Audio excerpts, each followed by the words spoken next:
Hello and welcome to the very first session of Truth Bleeds at Twilight, a actual play streamed game of Invisible Sun. I am Ian Smith. I'll be one of the GMs, and I am joined here by my good friend Jason Robinson, also going to be co-GMing with me, Alexei Othning-Gerard down the corner there, and Michael Parker. Jason, take it away. Sure thing. Good evening, Visley. Welcome to the world of the Notion and the world of Invisible Sun from Monte Cook Games. We're so excited to be doing this with you. Tonight is going to be a little bit of a sneak peek of the world of the Notion, some of the lore and backstory that we've all been building the last few months, and an introduction to the characters. And then we'll play just a little bit in that world and get you a sneak peek of what you might expect when the actual play begins, which is going to be in just about a month.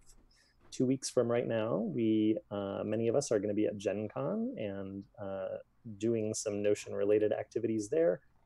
2 weeks after that is going to be the first actual play. So,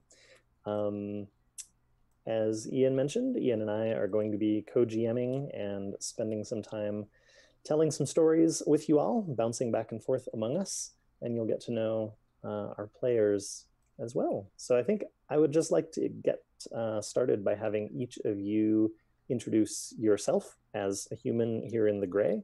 Tell us just a bit about who you are and how you ended up in this crazy place. Michael. Yeah, hey, I'm Michael Parker. I'm data nerd by day and gamer by really every other part of the day. I dabble in podcasting, game design, all sorts of stuff. So I ran across the Monte Cook Games Kickstarter for Invisible Sun back 2 Novembers ago, I guess it was. Two Novembers, quite a while ago. Yeah. And just fell in love with everything about it and have been geeking out since. And I'm just so excited to have my cube and all this cool stuff. Alexei? Hi, everybody. I'm Alexei Othinen-Gerard. I'm a former professional game designer, and right now I teach game design to high school students, which is a pretty cool gig. Good work if you can get it. Let's see. I actually ran across Invisible Sun quite some time ago, and originally looked at it and was like, I don't know if this is for me. And then through getting into the One Shot podcast, through campaign, got into One Shot. Through One Shot, got into A Woman with Hollow Eyes, which was One Shot's Invisible Sun game. And within about 20 minutes of that game starting, was like, smash that buy button. I as soon as the conceit became clear, I was like, oh, I missed this when the Kickstarter was first coming around. So I'm really excited. And just as I was starting to kind of poke around online to see like what do people think about this game, Jason like a hand from the heavens just like plucked me up and was like, write for the Notion, be part of this crazy Notion thing. Yeah, this sounds like a super fun time. So I got involved, and so yeah, here I am. Very Excellent. good. We're glad to have you. Ian, do you want to tell us a little bit about who you are? Sure, yeah. I am a writer, and I work at a games company as a producer, and game design as a hobby. I have been, always been a role player, been in love with it ever since I had my first exposure to it, and that's often, I love writing, but when I'm writing, I'm usually just running a role-playing game for myself in my head with 5 alter egos. So that's kind of my creative process there. Everything kind of comes through that filter. So it's a real thrill this is my first real actual play stream game. So I'm really excited to try out this new medium and to be bringing my favorite kind of story to the wider audience at the Monte Cook channel. So Feels good to me as well. My name is Jason Robinson. I'm a user experience designer by day. I work for a university. But I don't know, about a year ago, I decided that I'd been spending too much time doing actual work during the day and freelance work at night for other people, and decided I wanted to start doing things for a community that I loved and out of my passion instead, and started a couple of projects. This is an exciting part of that. So I'm just really honored and grateful to be a part of the community with all of you, and looking forward to getting started. We have two other regular members of this team that are not currently on screen at the moment, but Marcy Valan, whom some of you in the MCG world may know because she has been running Owl of Lycia on Monty Cook Games' channel, a cipher system game set in a world that she created from scratch that is incredibly rich. And then also Dr. Scott Robinson, whom, if you're in this part of the nerd world, you may know as one of the two co-hosts of Incantation's podcast.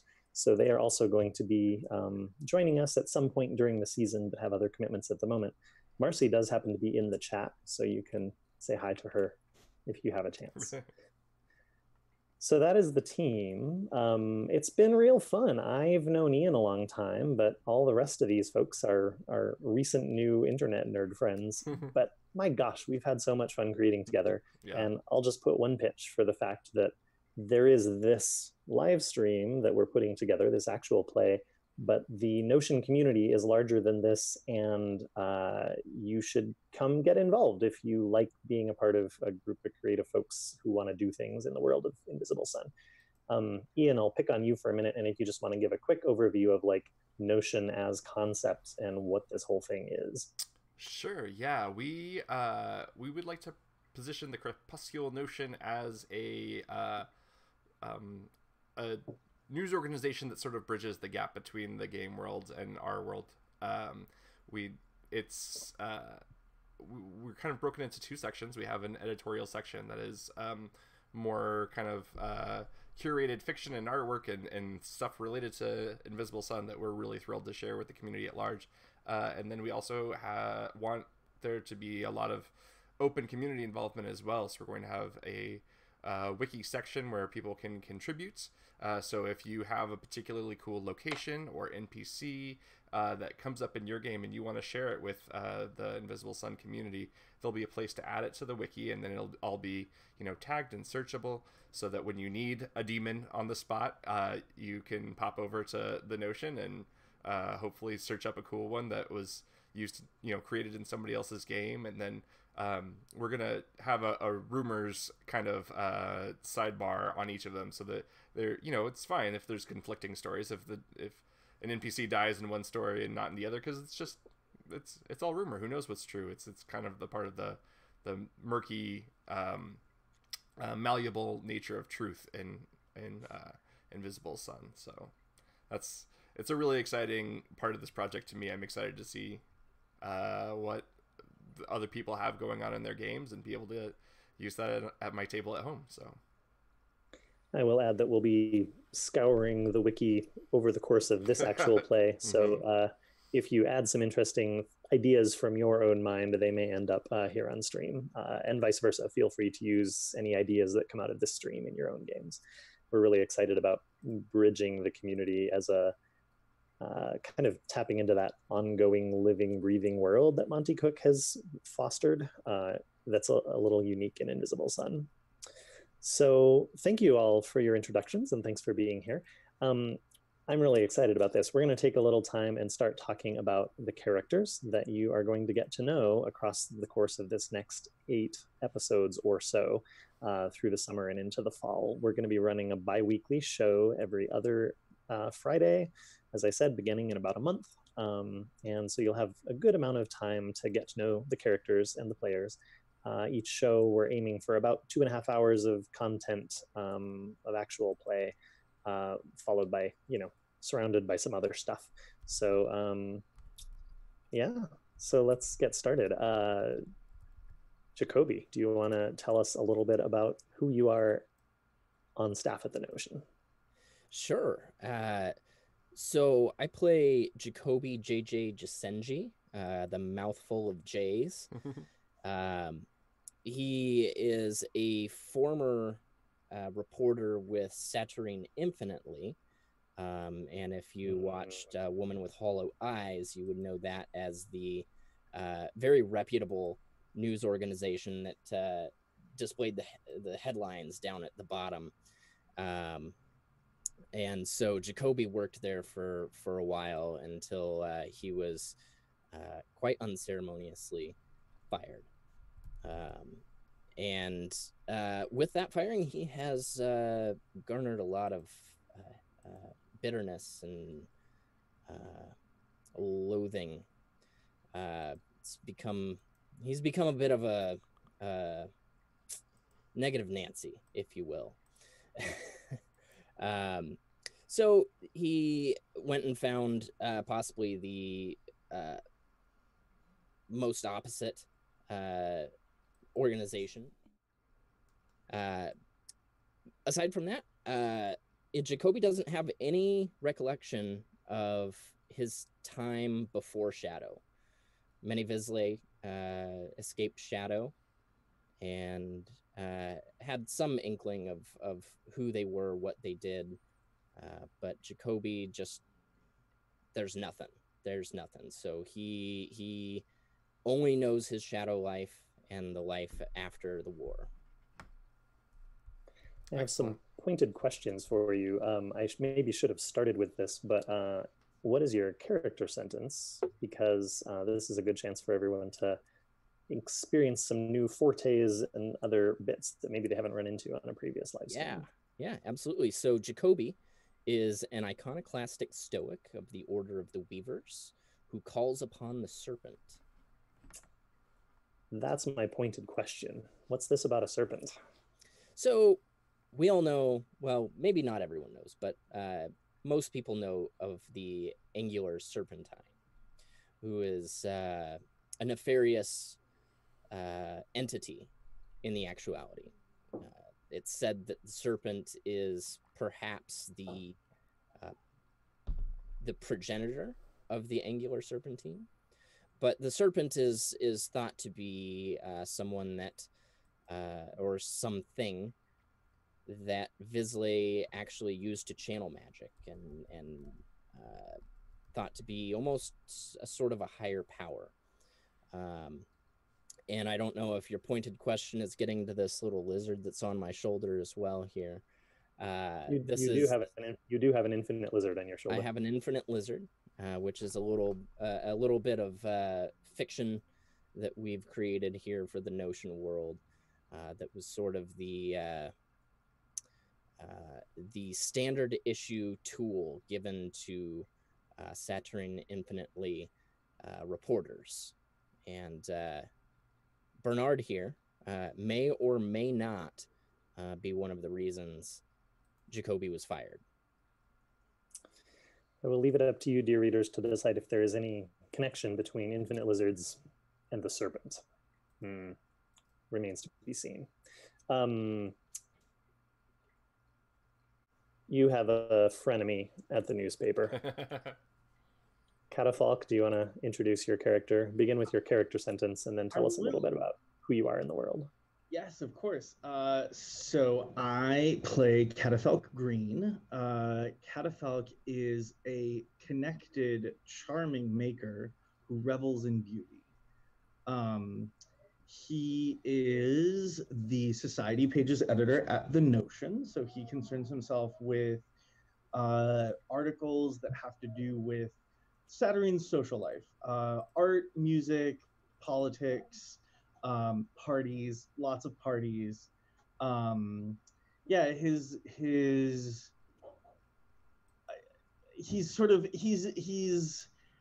He's very interested in people. He's very interested in humans. Though he himself does not seem to be one. He's made out of wood, and he's sort of has the, many of the attributes of some kind of like living, very human-like plant. So yeah, Let's see.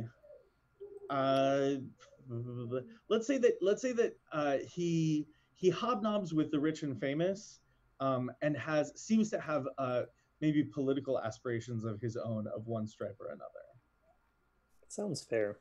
I was wondering if you could tell us a little bit, as any of you who are familiar with the kind of mechanics of character building in Invisible Sun will know, creating a character is not only creating some attributes about your character and some stats. It's also very rich in backstory and the world surrounding you, including your house and your neighborhood. So Right. for these characters, we have actually already spent some time with each other exploring and not only making suggestions ourselves about what might be in our neighborhood, but an interesting aspect of this process is that the other people in your group get to help define your neighborhood for you, because as in real life, you don't always get to choose your neighbors, and these have an influence on your character. So if you would like to tell us, Alexei, a little bit about Catafalque's house and neighborhood and the stories that come Sure. from that. So Catafalque lives in the only still standing wing of what was obviously once a large and imposing building, which was apparently destroyed during the war. He returned there after his time in Shadow and found pictures of himself on the wall, found books that he sort of vaguely remembered reading. The whole place is wildly overgrown, and he's managed to cut back a lot of the growth and sort of salvage a few rooms. It is he has obviously come back to his house from before the war, and he's starting to have inklings about what that might be and what the building that he lives in was, but he's not 100% certain. It seems to be some sort of like government function. It is a building that had some kind of like civic functionality.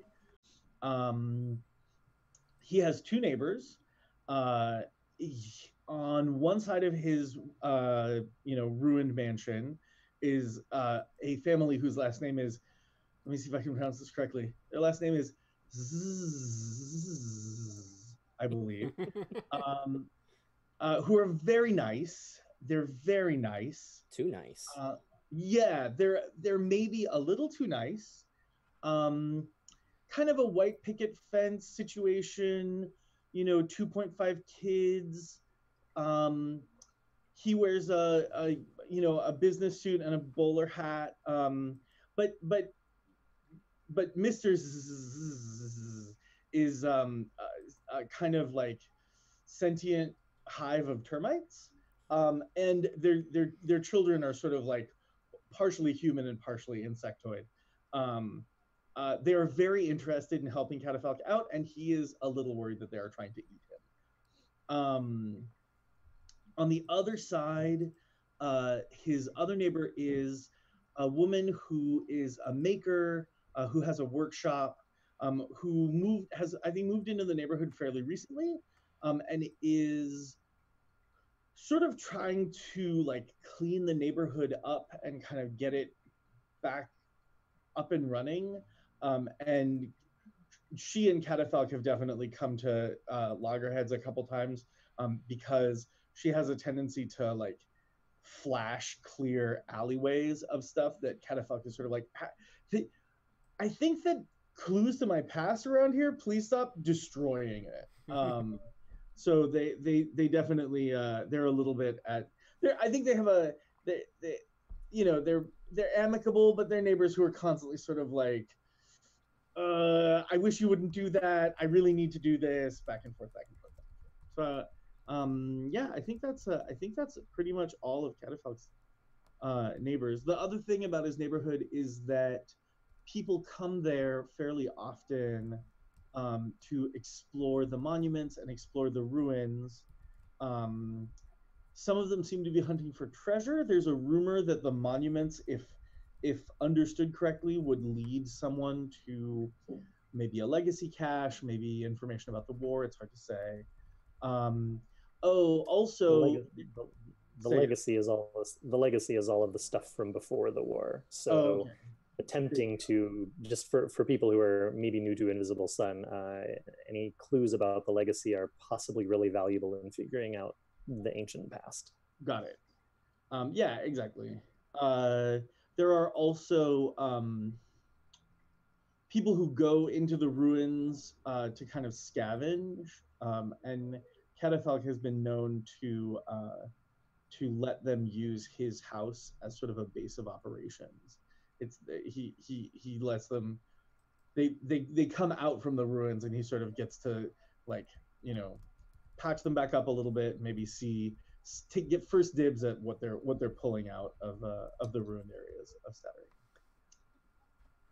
So the one detail that I really want to have Michael fill us in about Jacoby's neighborhood is we're all in Fartown, which is kind of the area of Satyrine where the the Vizsla who make their crazy magics all go hang out.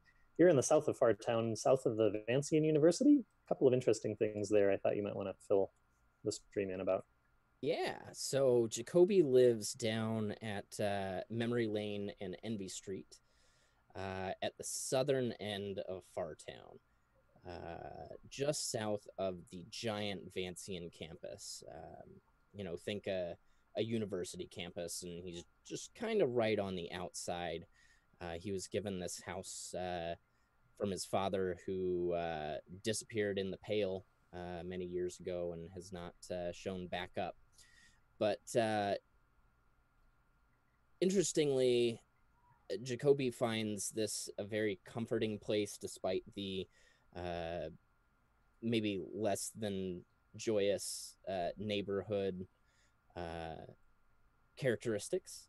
It is as far away from the Changeries as possible, and Jacoby may have a slight aversion to Changeries and the magics that happen within those. What are the Changeries for maybe new folks? So the Changeries are the place where people with the means, and usually that means currency of some kind, can go to change the look of themselves in any way imaginable. If you think that you would look great with a big old blockhead, well, go to the Changeries, pay your money, and walk out with a blockhead. The blockhead of greens, or whatever floats your boat. Like maybe you walk out as a tree. Who knows?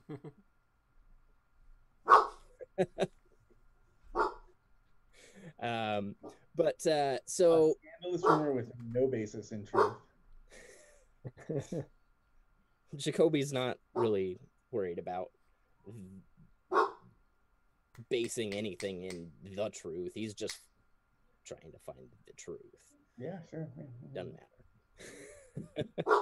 So the final question that I want, because we're going to move on in just a moment, but you two, I'm sad that the other members of the stream can't be here at the moment, but I'm glad that Michael and Alexei get to be here, because Jacoby and Catafalque have long had an interesting relationship. Do you want to tell me a little bit about what your perspective is of the other, because this will undoubtedly be a theme? Yeah. This is something that really evolved really organically, partly on Twitter and partly in our kind of in-group role playing, but I think it became clear almost immediately that Catafalque and Josenji were just not going to see eye to eye on stuff. Catafalque thinks of Josenji as an over-serious blowhard, and my guess is that Josenji thinks of Catafalque as a flighty dilettante who's not serious enough, right? So I don't want to put words in your mouth, Michael, but that's how I think of their. I really couldn't have said it better myself. I think the only thing I would add is that Jacoby just doesn't really see Catafalque as a real journalist. Yeah, that's the crux of the matter. Whereas Catafalque actually feels like in terms of journalism, Jacoby's kind of narrow focus on the truth is maybe more of a deterrent than he necessarily thinks. I do. The thing that I like is, we snipe at each other. If you follow our Twitter accounts, like we snipe at each other all the time. It's hilarious. But there is, I've never really fallen into this kind of character relationship so quickly, but there is a deep core of like respect between the two characters. Like they're both very clear that the other one is really good at what they do. They just totally undervalue that thing, right? So it's kind of it's a neat balance of the two of them work great on a team because they get lots of sniping in, but they ultimately they do mostly work well together. So this touches on a certain trash monster notwithstanding. No comment. An aspect of this whole project that is worth noting is one of the things that we're intending to do, and these two have already done with great aplomb, is the characters that are the Notion staff, the investigative journalism staff of the Notion, we will all have Twitter accounts in character that are flavoring what happens in the stream. So if you only ever watch the stream or listen to it in audio form or whatever, you are going to get the bulk of the main arc of the story that is going to be being told. But if you get really interested in what's going on and you go and read the articles that are on the site, some by contributors of the community, the larger Notion community, and others by some of the people on the stream, you may learn additional things or find Easter eggs or extra threads that get woven in to make the story even more rich. And furthermore, if you follow the conversations on Twitter between the characters, it really brings this, we have this bi-weekly show, but in the 2 weeks in between each, there's going to be lots of extra material to kind of fill things in, which fits very well into the world of Invisible Sun. So that's a part of what you're hearing about here. All of Twitter is our development mode with this group. Yes, so. True. It's exactly true. I think, knock on wood, I think I can queue up the intros for Marcel and Elisandra if you'd like, so that we can get little introductions for them as well. That would be lovely. If you have things and it's all working, I actually think it wouldn't be a bad thing to run through the intros as well of the characters that we just talked about.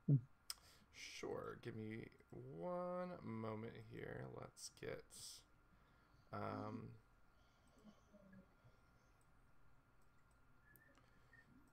Sorry, I thought I was all queued up, of course, as soon as I had confidence, then I hit a glitch. But here we go.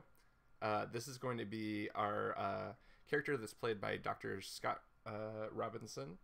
No relationship to Jason Robinson. He is unavailable to be with us tonight because he is bogged down in Shadow, but he will be joining us for sessions later on as we get the stream started. So, in a city where magic flows like water, it is difficult to find the truth. Sometimes I can only trust the quiet ones. I am Marsael, a connected Stormheart of the Order of Goetica, who converses with everything. And then in the chat tonight, we have our dear friend Marcy Vallon, who is going to be playing Elisandra S. And I should have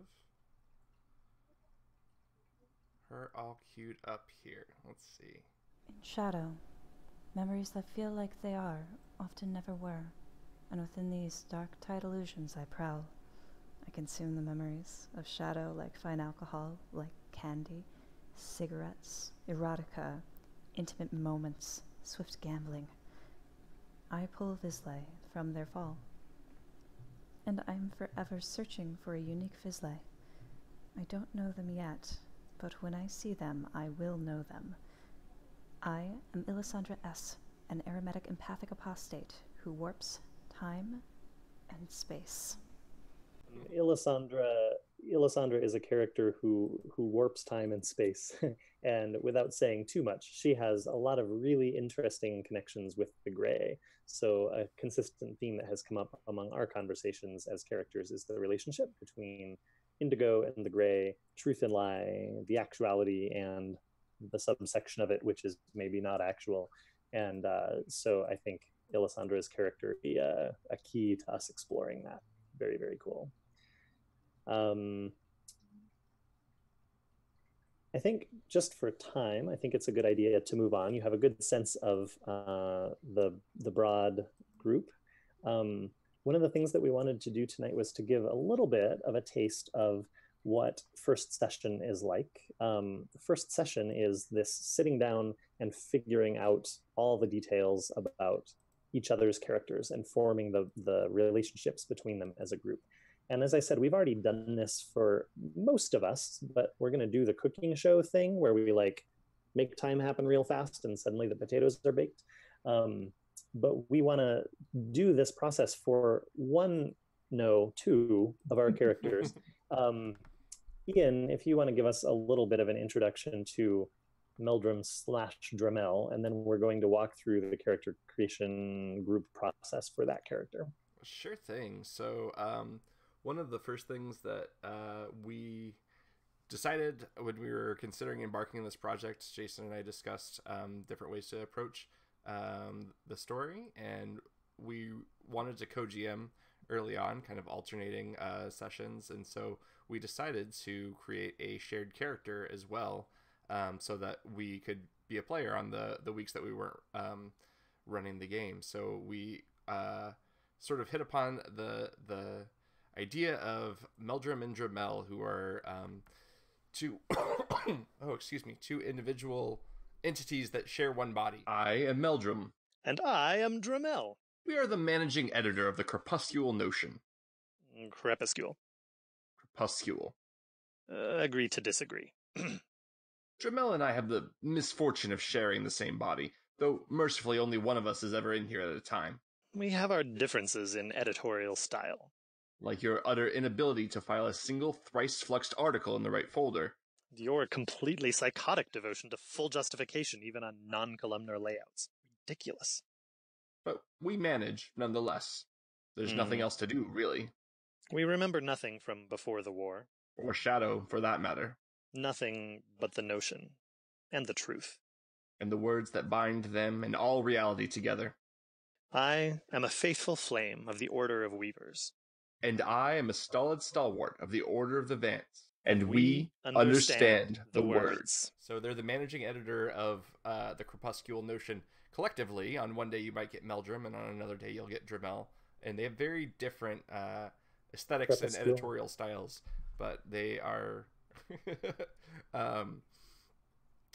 they are both very dedicated to the health of the paper and to the journalistic integrity and uncovering the truth, and also increasing the readership by, the sensationalism and any means necessary. Yes, that too.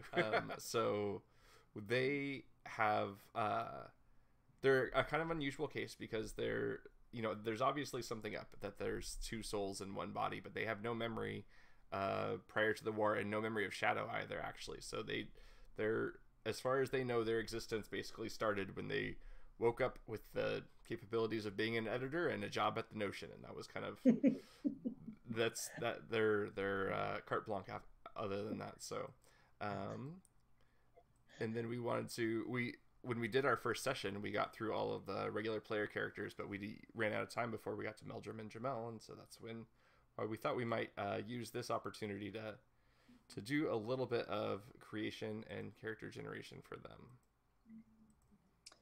That is true. It's kind of fun because, of course, this plays into the fact that Ian and I will be co-GMing, and so on the weeks that I am GMing, then Ian will be playing as a character as Meldrum, and on the opposite weeks I will be playing as a PC as Drummel. And Drummel is a Vance who is all about following your nose and following your gut and knowing that there is truth out there to be found, and doesn't see much use for process or procedure because for him it's all about instinct.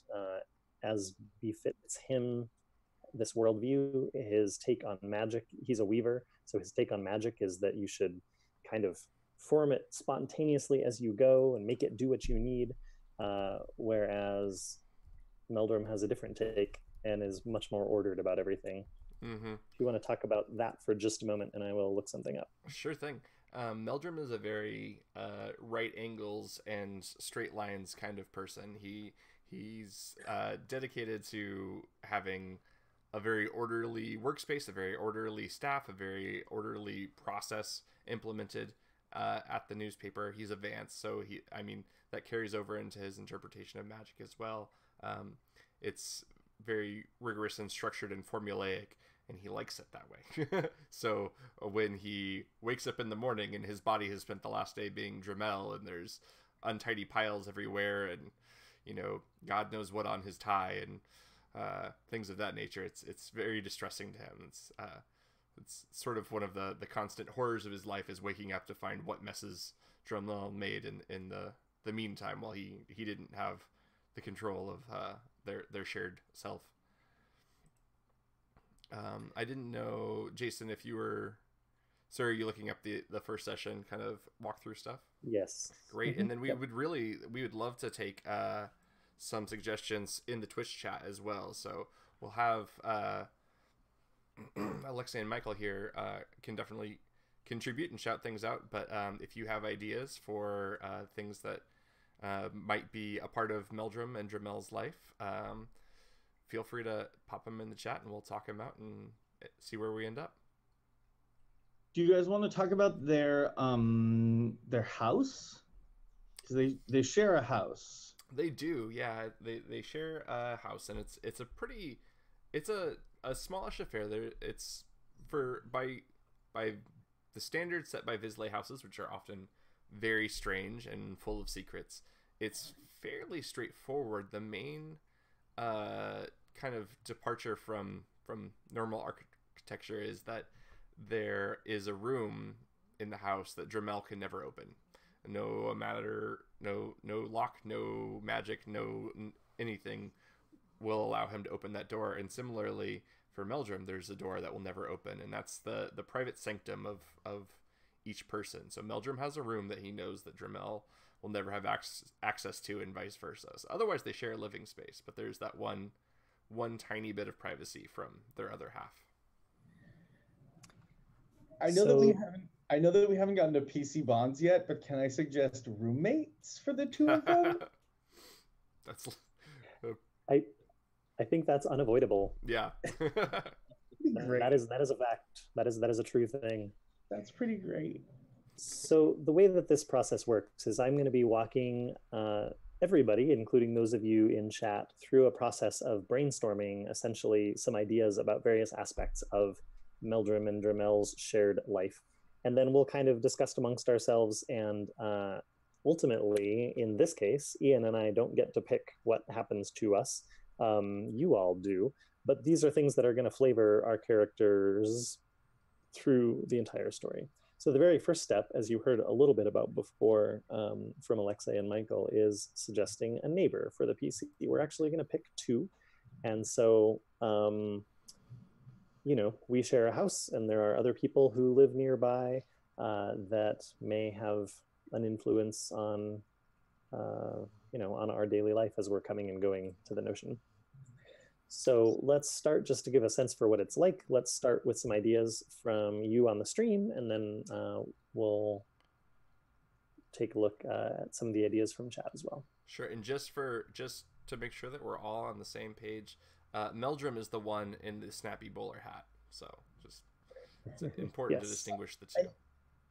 Just really quickly, can you tell us a little bit about where their house might be? Do you have a sense of what kind of neighborhood, or what sort of or is just can it fit nicely anywhere? We haven't actually talked about that really, have we, Ian? No, much. I guess I've been thinking of it in Fartown, but that's not a necessity by any means. I've thought of it in Fartown too. I think, being the company man that they are, I think that it seems likely that they would be fairly close to the Notion office, but that presents kind of a problem because the Notion office is in a rented room upstairs from Zero's bar, and Zero's bar changes location all the time depending on where Zero wants to be at the moment. There's a few ground rules, and these come from the setting materials. Zero's bar never goes into Satyrine except for in Fartown. Zero's bar cannot be found easily, if at all, during daylight, but only at nighttime. Zero's bar can appear across the actuality among many different suns, but there's an interesting thing where if you enter Zero's bar, when you leave Zero's bar, you come out where you left. So it's a multi-dimensional space or something, maybe, where I think just because I am in Zero's bar and you are in Zero's bar, maybe doesn't necessarily mean that we see each other in the same room. And, it doesn't really matter. But as far as living near the Notion goes, I have a theory I'd like to propose, which is that the editor of the Notion, who is mysterious and has some powers, I think it has a contract with Zero directly, and Zero agrees to park Zero's bar in one particular place in Fartown 7 minutes before the sun rises every day. For that 1 minute, it is guaranteed to be in that spot. And that, by the way, is the minute that all of you need to show up at the Notion offices to be guaranteed to get in that day. So it's kind of like rushing for the bus, because if you miss that minute, it might be real hard to get into the office, and the editor's going to be real upset about that. But I think wherever that place is, I think that's very near the house that we share. I like that. That's excellent. Jacoby does not like that. Yeah, no, Catafalque hates it, but I, Alexei, like it a lot. So I think central. I would like to say just central Fartown, like right in the middle of things, is where I've sort of imagined that we are. Yeah, that sounds good to me. So who could be neighbors that would make Meldrum and Drummel's life interesting? Yeah, we have one suggestion from the chat already. Dev3388 says there are 8 dogs that live next door. They're clearly taken care of, but Meldrum Drummel never sees or cannot see their owner. Do they have owners, or are they just like a pack of dogs? Like, dogs taking care of themselves? Emancipated dogs, yeah. 8 dogs is pretty great. 8 dogs is pretty great. I think there's some debate about whether there are, in fact, 8 or 9 dogs, but yes, broadly, I absolutely agree that there's some debate about whether or not there are 8 or 9 dogs. I definitely think that, like, when you dogs, but like in the periphery, you swear there's 9. There's 9. Yeah, one of them is kind of a sandy gold color. One of them is like a blue-nosed pit bull. One of them's almost green. I don't know. I adore it. Crazy dogs. Weird. No, that's a fun idea. I really enjoy that. Yeah, that's pretty great. So I was thinking it might be interesting to have like a professional fighter down in the undersling that's taken up residence. And he always comes home beaten, bloody, bruised, and every now and then leaves like a little like blood stain or something on Meldrumel's door, and it's just super annoying. Man, but he tells really great stories of battle. Nice. If Ken Davidson is out there listening, Dramenine absolutely knows who that guy is and has the full scoop. That's his beat. That is his beat. What about someone that Meldrum and Drummel are going to react really differently to? What if there's like a well-known Thaw officer who lives nearby? Someone that, someone very orderly. It doesn't need to be Thaw, but someone who's really invested in kind of principles of like order and keeping order and making sure that things are ship shape.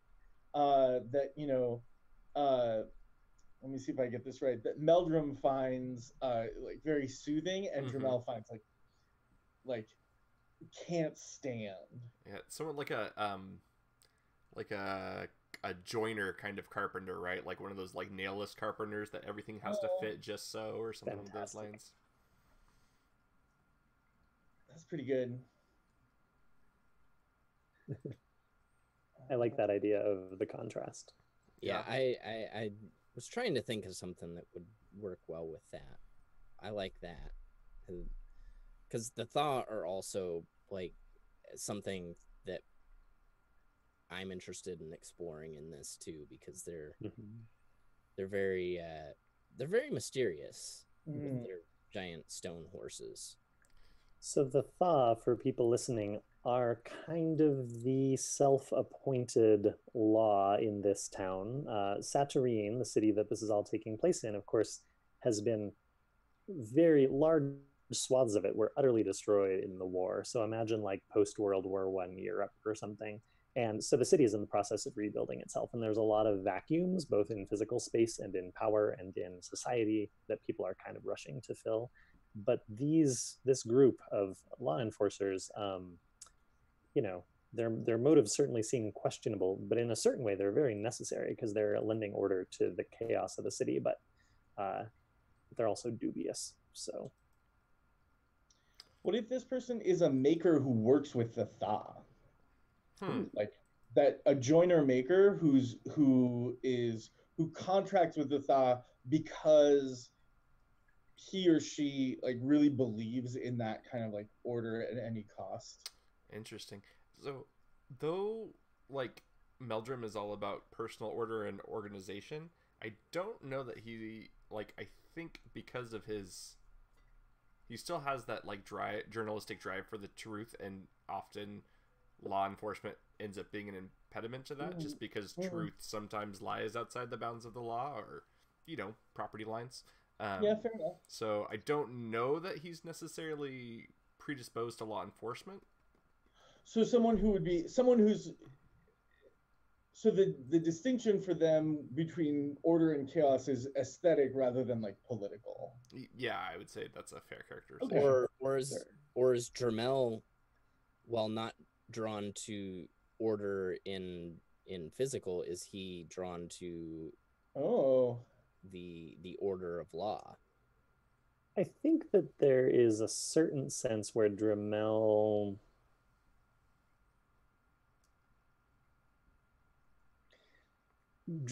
believes that certain things in society need to be structured so that those rules can be broken, right? Like if you're going to color outside the lines, there has to be, a sketch of lines in the first place. And so I don't think that Drummel wants like anarchy, like that's not a good creative space.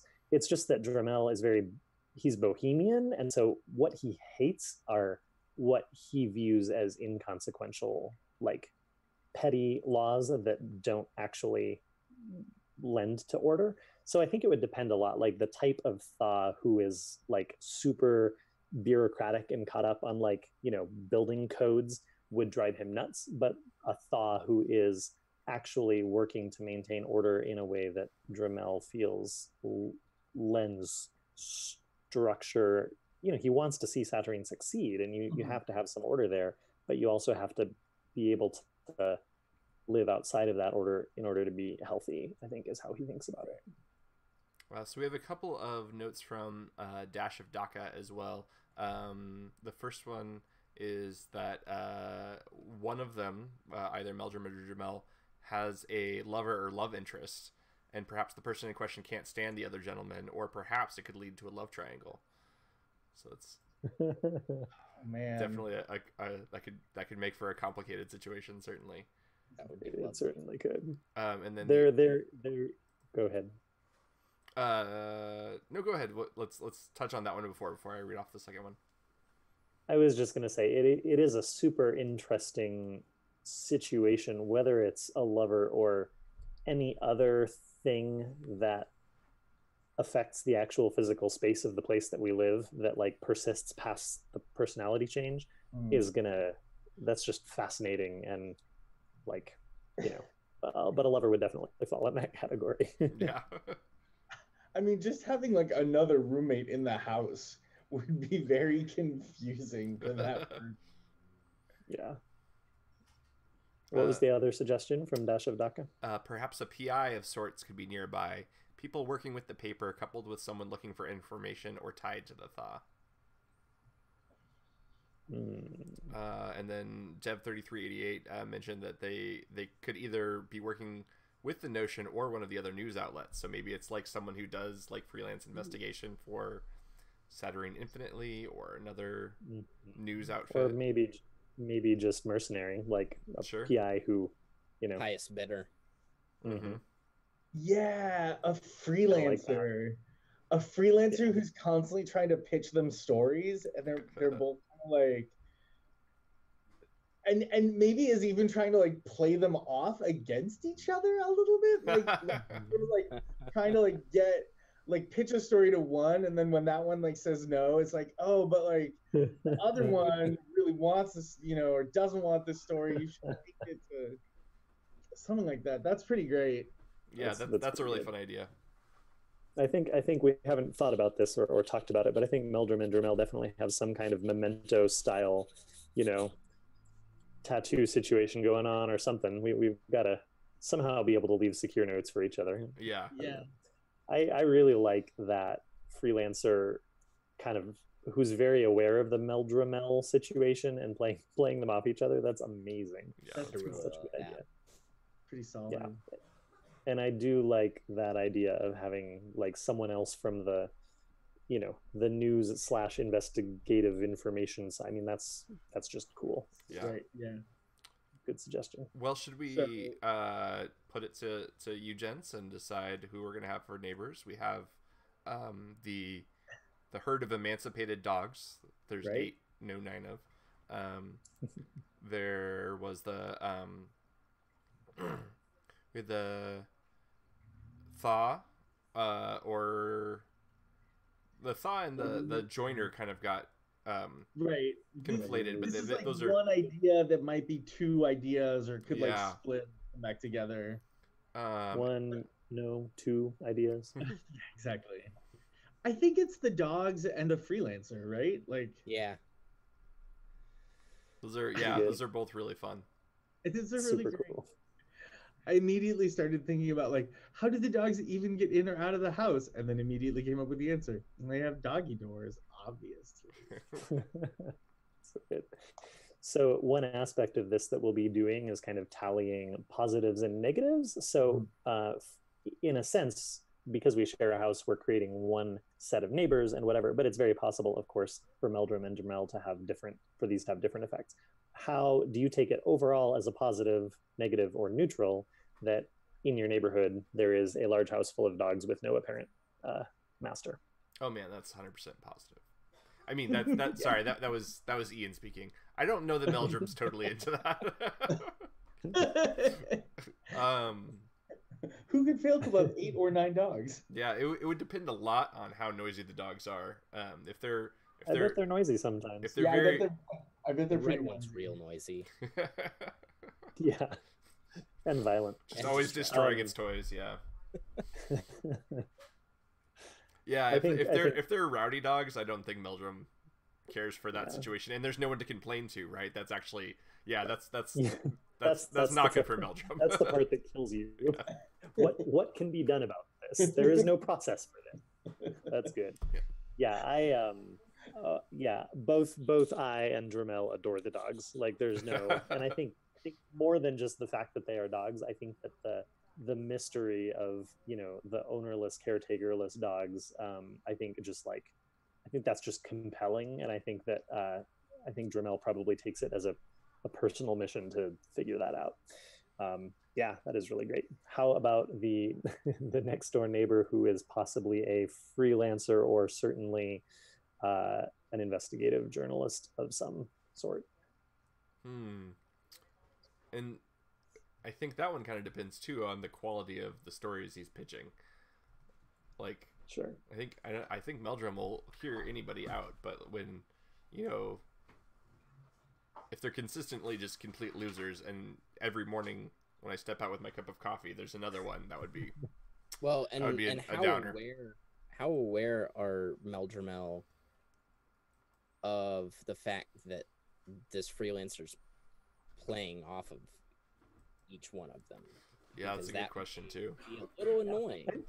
I think I think we should say that we at the beginning of the season, you know, we don't know, and you know, it might be a thing where if that becomes significant, we may have to start piecing together the clues of that, but I don't think we know immediately that we're being played off of each other.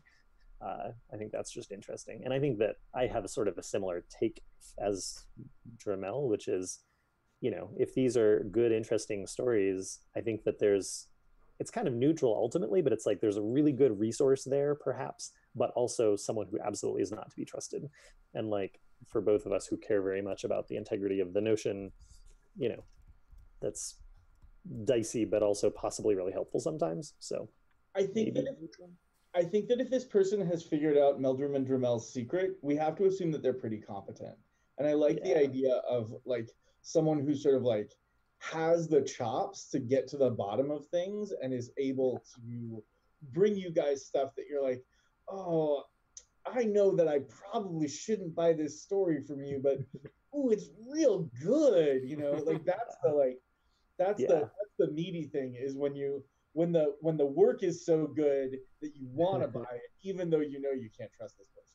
Yeah, I think that's exactly what's going on. I don't know, is that neutral, or I don't know if it's neutral or negative for me, that temptation. Oh, really? Because I was thinking that, like, at the point where we don't know we're being played against each other and there's someone who's providing even remotely good stories, that's positive for Meldrum. Like, sure, that's fair. I think I don't know that we're being played off each other, but I do think that I have an instinct about the fact that they would get sold to the highest bidder, and I'm real conflicted about the good stories versus like my faithfulness to the notion. So I think it's negative, actually. It puts me in a tense spot, even though it might be a useful resource. Cool. So let's move on. Did you come up with neutral overall for both of them then? If right. That's funny. I don't think these are being balanced. On this point, we are separate characters. Yeah. Okay. So it's one neighborhood and it's one house and it's one set of neighbors, but like, you know, each of you is going to have a separate, like Gotcha. one of you could get a joy from your neighborhood and the other one could get a despair. Yeah, that's entirely so good. Yeah, it's really I cool. love living here. I hate living. Totally. So the next step beyond the neighbors in the neighborhood are also to talk through 1 to 3 nearby points of interest in the neighborhood. And so these are interesting things which set the area apart. And again, we can think later about whether they're positive, negative, or neutral for us.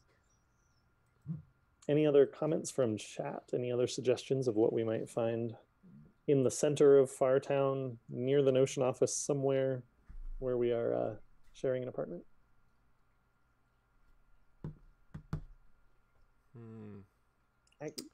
I'm not allowed to vote. I kind of really want to be near, like, Fine Jubilee or Cafe Bar.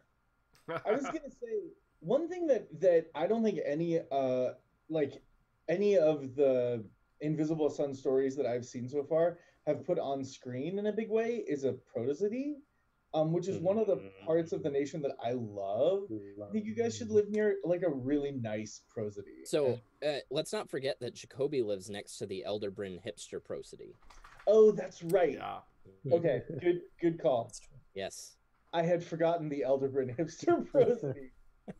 We also, I don't think, mentioned that Jacoby lives next to the Vancian frat boys. Yes, Yeah. we skipped right over that one. I'm pretty sure we skipped the Vancian frat boys. We did. for Alpha, make sure I'm getting this Alpha, correct. Beta, Gamma. Alpha, Beta, Gamma. Get real excited about that, folks in the chat. Those are gonna be hours of fun. I think it was Alpha, Gamma, Omega. No, Alpha, Gamma, Omega. Yeah. Right. The Vancian fraternity, and there is the sensitive Vancian frat bro Lucian that is one of my neighbors. Excellent. That's right. Oh, Lucian. Lucian. So let's see. Gosh. Good. So I like the Dashidaka. idea of like a brewery or a distillery. Oh. That makes some sort of beverage that induces dreams. So, you know, this batch induces dreams of, flight or something. So you drink it, and then the following night you have these wild, vivid dreams. Interesting. And there's there's chatter amongst people that say that it's actually, when you drink this, it brings you closer to the blue. It doesn't take you there, but it's a connection to the blue. Yeah, like weakens the walls and boundaries, right? Blurs the lines. Yeah. It's a fascinating question what it is that is being distilled to produce this effect. Right. Maybe that's a mystery. I love that. That's pretty trade secrets. Yeah, I really like that. What about a transit hub? You guys maybe live, it's the center of town. It feels like there should be some kind of like, oh, that's funny. Transit? You're on the same page here as Dev3388, who says a train station that doesn't connect to any lines. That's actually quite the antithetical page. Yeah, actually, as I was saying that, I realized that. But opposite page, but similar. That is pretty. It is pretty eerie, but not sure what if it's a remnant of the war? Or maybe it could have been repurposed. Like maybe it's become a market, or I like the idea of a train station that moves you, but not physically, right? Like it's a transit hub, but it's for some kind of movement that isn't physical movement. What like? Oh. Like you like there's a train like shifts your perspective. Yeah, I really like that. Like a train pulls up. The tracks extend for 50 feet in either direction of the train station. But every day, 4 times a day, a train pulls up to the station, huffing and puffing, and a bunch of people get on, and then it leaves the station. And when you get off, maybe your ideas, you see things from a new vantage point, right? There's that saying, "I've been moved." Mm-hmm. Yeah, like your words moved me. And it's literally like you get on it and you've been moved, and whatever that means to you at that moment means you've been moved. Yeah, it's interesting. Like maybe you just get it speeds up your emotional processing, like whatever you're trying to work through right there. Like it's the therapy train. I'm dealing with a lot of heavy emotions. I'll take the train. I think it's super fun to think about taking that as a character in the game and then having everyone else decide what about your perspective just shifted. Yeah, that's really good. I think that's super good. Right. When you take the train, one of your ideas will change. Something that you believe, like you'll come out of the train on the other side of it, but you can't choose what. And it might be the tiniest thing, I think that there's got to be some level that you can attempt to control what otherwise, like, why would anyone ever? Right. Maybe that's just chaos. Yeah, I think it's the thing, like it's often the thing that is foremost in your thoughts, but not always. I can buy that. Yeah, and I mean there's nothing that says it has to be controlled.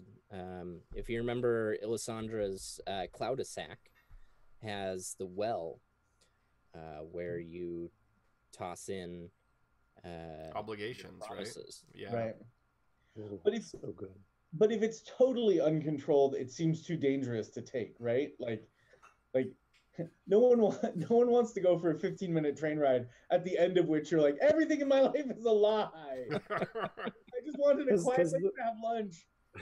Everything I know is the whole deal with the well is that you're getting rid of something you know is bad, and you're taking a risk it might be worse the new thing you get. Yeah. But but I think here there's a promise of, I mean, if you're like, and I Drummel would love this if I'm like working on it. I've got writer's block, right? I'm like, working on this thing. I'm trying to see a new angle. I'm whatever. And so that's the promise of this thing, right? Is that it can like get me out of my brain and like, like move me to a different sort of position on how I'm seeing or thinking or perceiving. But there's definitely some danger involved in that. Yeah. So the risk isn't isn't that an idea that you don't want to change changes. It's that the idea that you want to change changes to something that you don't want it to change it to. Oh, that's really good. Yes. I really like that. You can choose what idea of yours you want to see from a new angle, but you can't choose the angle that you'll see it from. Right. Yeah. That's perfect. Yeah, That's it's nice. just this. Oh, I love it. I So would never for- take this train. Just noting. Oh, Nor man. would Jacoby. There's a lot of good theater suggestions in the chat right now. Are you guys ready to be hit with them? Yeah. Go ahead. So Elder Truth says, how about a theater where all the actors are actually animated origami figures? At the end of each show, the actors fall apart, and every once in a while, there's a rumor or piece of gossip headline that could be something of interest to follow up on. I think that should definitely be in our world, even if it's not in your guys. Yeah. Yeah, that's beautiful. I would love to go watch origami theater. That sounds like a blast. That's amazing. Well, I just love the idea that, like, at the end of the show, they just, like, kind of burst into confetti. And then, like, there's this whole ritual at the end of the show of people, like, reading the tea leaves of when you go and look at the confetti on the ground and there's letters everywhere and you try and make sense of the distributed letters. I love that idea. Yeah, that's great. fantastic. Super good. So that was the first one. There's more to come. Are you ready? So Dev3388 says, a theater that is out of sync with the temporal flow, shows that come from the past or future. And then Dash of Daka kind of follows up that idea with a literal shadow theater with actors being shadow people going through their lives. So it's just like a little window into the gray. Like, oh, that's super good. oh man, Elisandra would love that, I bet. Elisandra would Or hate it. That's also possible. Yeah. Is the theater a window into the gray, or is it like all of the actors are indigo people who are doing plays of what they vaguely remember Jeez. their shadow lives are like? And the problem is that every so often they hit a little too close to home and one or more of the actors are suddenly pulled back into shadow mid-performance. It's like, it's Interesting. It's a form of theater that's seen as being like very it's both very avant-garde and a little bit like it's like an extreme sport theater. You know, like people who are like, oh yeah, I do the shadow theater. And, oh, you must be a very good actor. That's brave. Very strong as an actor to do the shadow stuff. But not too good, because if you're very good, then you wouldn't be here because you would have acted too good, and yeah, I don't know. Or like, that's fine. However, yeah. I really like that. I love it. Oh man, Yeah, Dev3388 really good. back on the origami one was said, oh god, the one show where you go and all the paper that the origami is made out of are copies of the Notion. Yeah, that's super cool. It's all really fun ideas. Yeah, I think let's do this. Let's have a theater in your guys' neighborhood, and it has different troops that perform there. And sometimes it's the origami players, and sometimes it's the shadow people. Yeah. And sometimes it's like, you know. I love the idea that there's a unifying theme, maybe, where although the medium or the troupe of players or the style of theater might change night to night, there seems to be this sense. I like that idea from the origami of like, there is something left over. Whatever you go, however you go in and perform, like there's some fragment left over that, whether true or not, people believe can be read like tea leaves, and you know. So that's kind of what makes the theater cohesive. But any manner of thing could be playing there. Yeah, I really like that. That's great. Yeah, that's really good. I dig So it. we need to move a little bit for time. So let's go ahead and settle on, you know, the 2 or 3 things in our neighborhood. I think. Yeah. What did we end up with? We have the theater. Yeah, the theater is a shoe-in, I feel like. Theaters The and train. Theater. the new perspective train is good. And what was the third one? There was one that was like right at the beginning. Oh, the distillery. Oh yeah, the distillery. Yeah, the Dream Distillery. That's great. We can have 3. I'll be real sad if you take any of those from us. Yeah, those are No, I think those are fantastic. I want to live in that neighborhood. Totally, man. Thank you, chat. Those were incredible. My gosh. Yeah, those are good suggestions. Yeah, really great. So the next step, and we'll kind of wrap up with this, but the final thing we want to talk about, we'll move through this pretty quickly, are local issues. And so these are, not so much a place, but a thing that's been happening recently that people are gossiping about or talking about, or is involved in the politics, or something happening that has an effect on people who live in the neighborhood. Should we do positive negative real quick before we move on? Yeah, sure. Man, I can be quick about that. For me, the train and the theater and the distillery, those just straight up, those are all positives for me. Yeah. I don't know that Meldrum likes the train. I don't think Sure. he wants to be moved. For sure. Uh, Although it doesn't really hurt. I mean, it may be neutral, right? Like, you could just not take the train, right? right. Yeah, that's true. It's probably not a negative, but does it not go something he against wants. something like I think for Jacoby, and I know his input doesn't matter here, but I think just the idea of that train, It's the fact that it exists. There's something grotesque about it. Sure. Yeah. I think possibly Meldrum looks down on people who take the train, but Including his roommate. Yep. Yeah, better not ever change my mind. That would be unacceptable. That's pretty good. Nice. Cool. For you, the theater and the distillery. Both positive, I think. Cool. Nice. So real quick, neighborhood issues. I mean, you guys are in the city center. I feel like people claim that the Deathless Triumvirate have been seen several times in the neighborhood. Like the ruling body of Satyrine. That's Yeah. terrifying. Yep, they show up. It's the center of Fartown. It's the heart of Vizsla affairs in Satyrine, which is sort of the heart of magic in Satyrine, which is part of the heart of Satyrine. So I think like there's at least the perception. Maybe they've never been there, but like there's the perception that like, oh yeah, they come around every so often. I mean, that's interesting, because what kinds of people does that draw who are hoping to catch a glimpse of them, right? And conversely, what types of people does stay away just in case? Catafalque shows up to your neighborhood fairly often. Yeah. Like I mean, what's real fun about this is, since this is close to the, not always, but the default position of the Notion offices, this affects everything we decide today, affects all of you. So that's kind of cool. Yeah. Uh-oh. Yeah, Catafalque just like as he's running for the offices in the morning, he's always sort of like, are they here? Is that even a real thing? I'm gonna keep an eye out. Dev3388, who I have a sneaking suspicion is the Janusite, suggests that the Dark Ball cycle is beginning. I have a sneaking suspicion that is negative for everyone.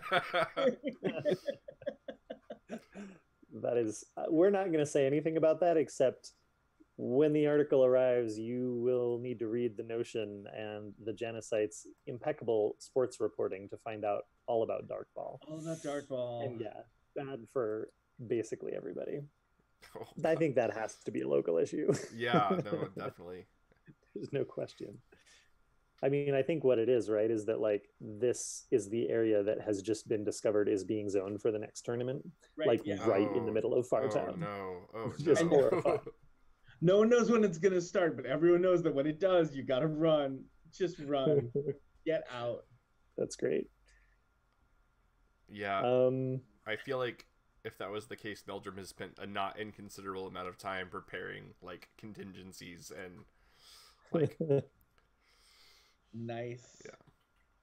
Yeah, that's, I think that those two will work for now, for local issues. That's pretty good. Great. So that's all for kind of the immediate neighborhood stuff. I was not making notes as we go to tally, but we can figure that later. But the way that this works is, hey, way to go, Michael. Thank you. Just preparing for my own game. that's good. So where have we ended up? So the last two, where did we land? I don't think we talked about those. Oh, Dark Ball is super negative, and negative. Deathless Triumvirate Rumors. I think is probably neutral for Meldrum. Yeah, I think that's neutral for Drummel too. Because we're sophisticated news folk, and we know that it's just rumors. So I think there's a chance I think it might be true, but I'm like as scared of that as I am totally intrigued by it, but I kind of don't really believe it. Yeah. All right. So Meldrum, I have tallied 1, 2, 3 negatives and 1, 2, 3 positives, which would leave you ultimately neutral. And Drummel, you have 1, 2 negatives and 1, 2, 3 positives. So that ends up awarding me a joy because overall my neighborhood is positive, and so I begin the game with that. Man, I haven't actually run into the neutral. Does that literally just result in nothing? I thought there was. It did in the. Yeah, I think instead. I mean, it kind of gives me despair that you got a joy, so I don't know if that counts for anything. But... I love the idea of like whatever one gets, the other has to get the opposite. Yeah, just for cosmic balance. Yeah, I think that's that's pretty good. We can look into this. We'll do some deeper investigation and ascertain exactly how that works. The final step for this part of it, and then we have a little bit more to do amongst ourselves, is the awarding of a wicked key. So Ian, you as a player, what is the one thing that stood out, the one idea that came? And this it's okay if this was from chat, and we can award that person a wicked key, and they just have to convince their GM of it next time they start. They can play back the video of this session. Congratulations, Elder Truth. The origami theater is the one that's definitely stuck in my mind the most. Good. Yeah, that was haunting. So yeah, next time you're playing Invisible Sun, the Notion has said that you have a wicked key to use.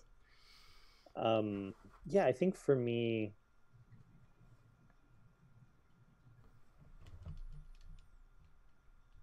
I'm actually, I'm super intrigued actually by the more I've been stewing on it, the distillery with the dreams. So I'm gonna grant Michael a wicked key for that. Ooh, that's pretty. I think that's just gonna be interesting. Partly, I think in character, I'm super curious about the trade secrets of what's really going on there. But I also think I like that connection to the blue being near us, and I think that's going to be real interesting. Yeah, that's great. Cool.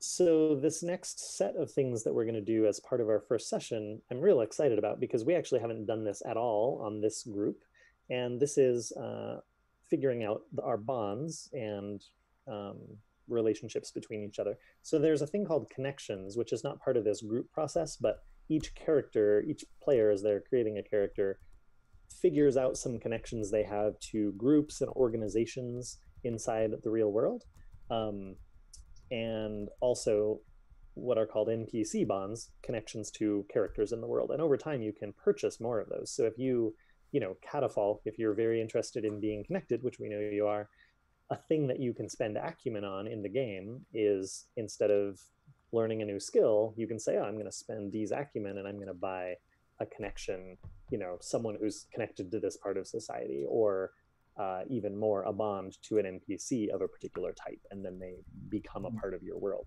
But we also have a process to work through figuring out what our relationships are among each other.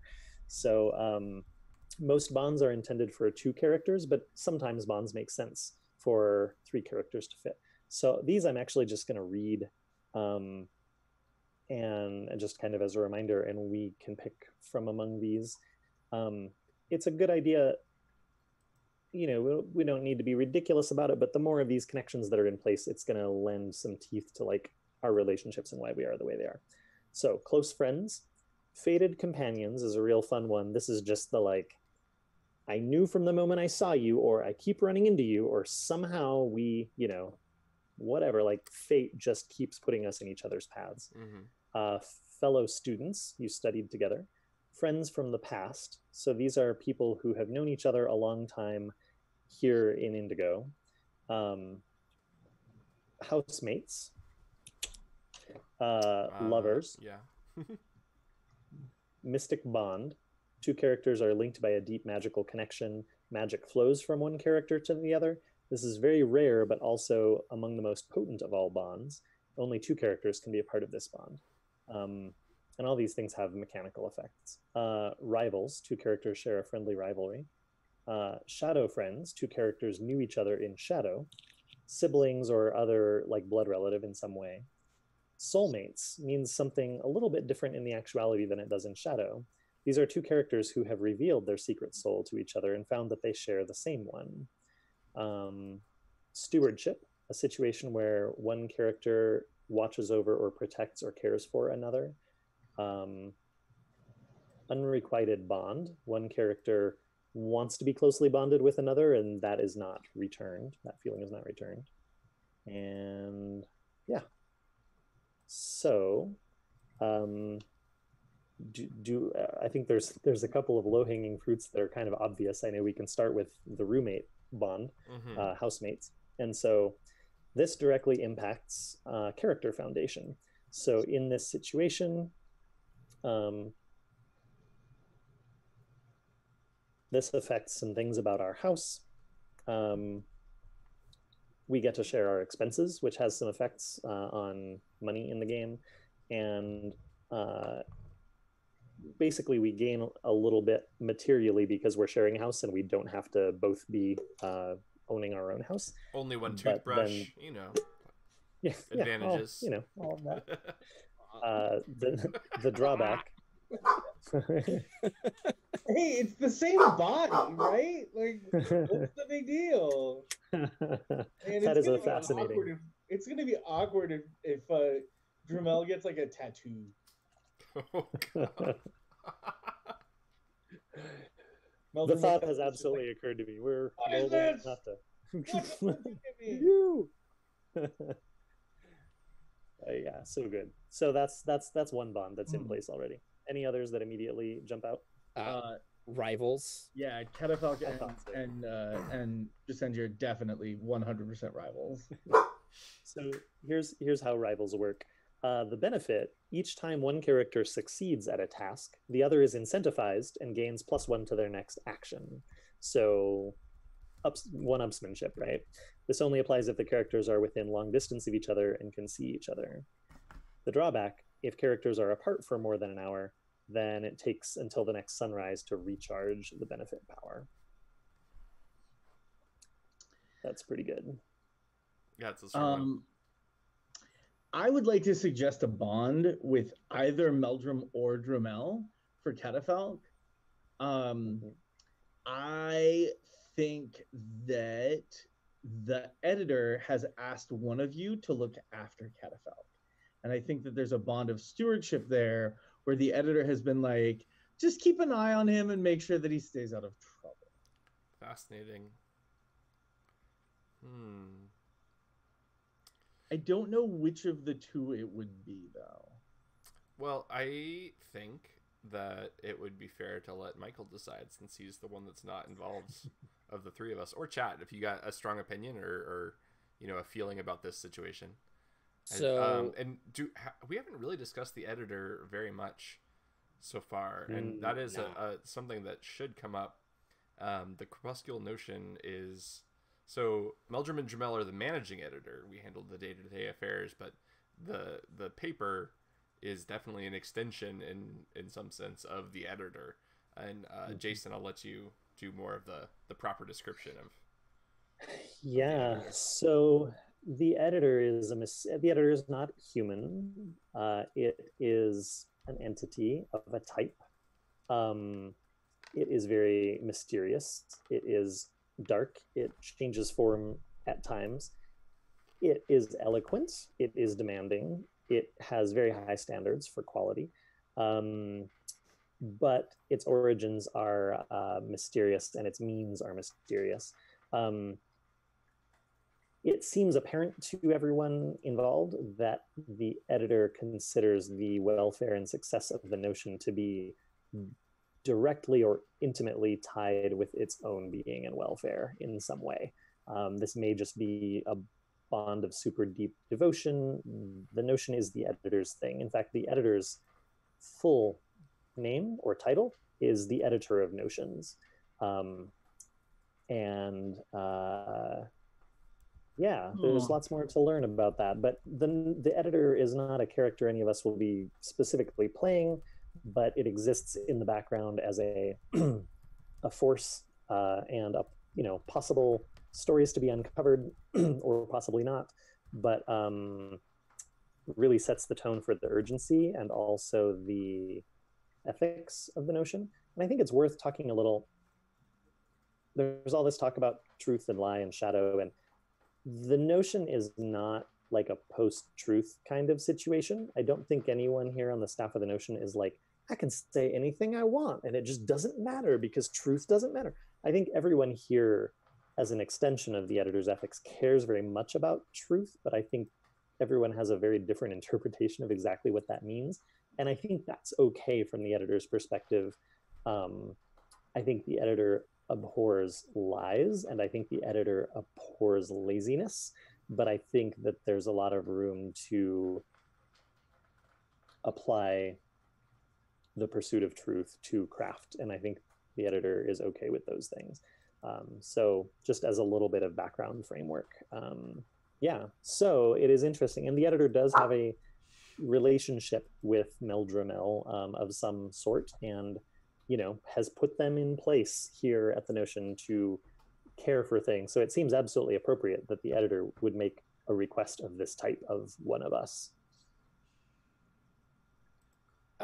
So going back to the original question of the bond, I would think, based on something I'm going to throw out there,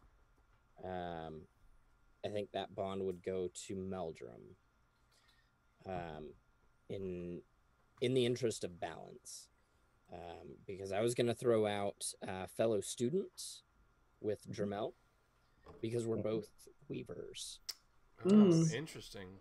Yeah. And yes, perhaps we are or were in the same cell at one point. Maybe not anymore. Sure. But I mean, that's really interesting.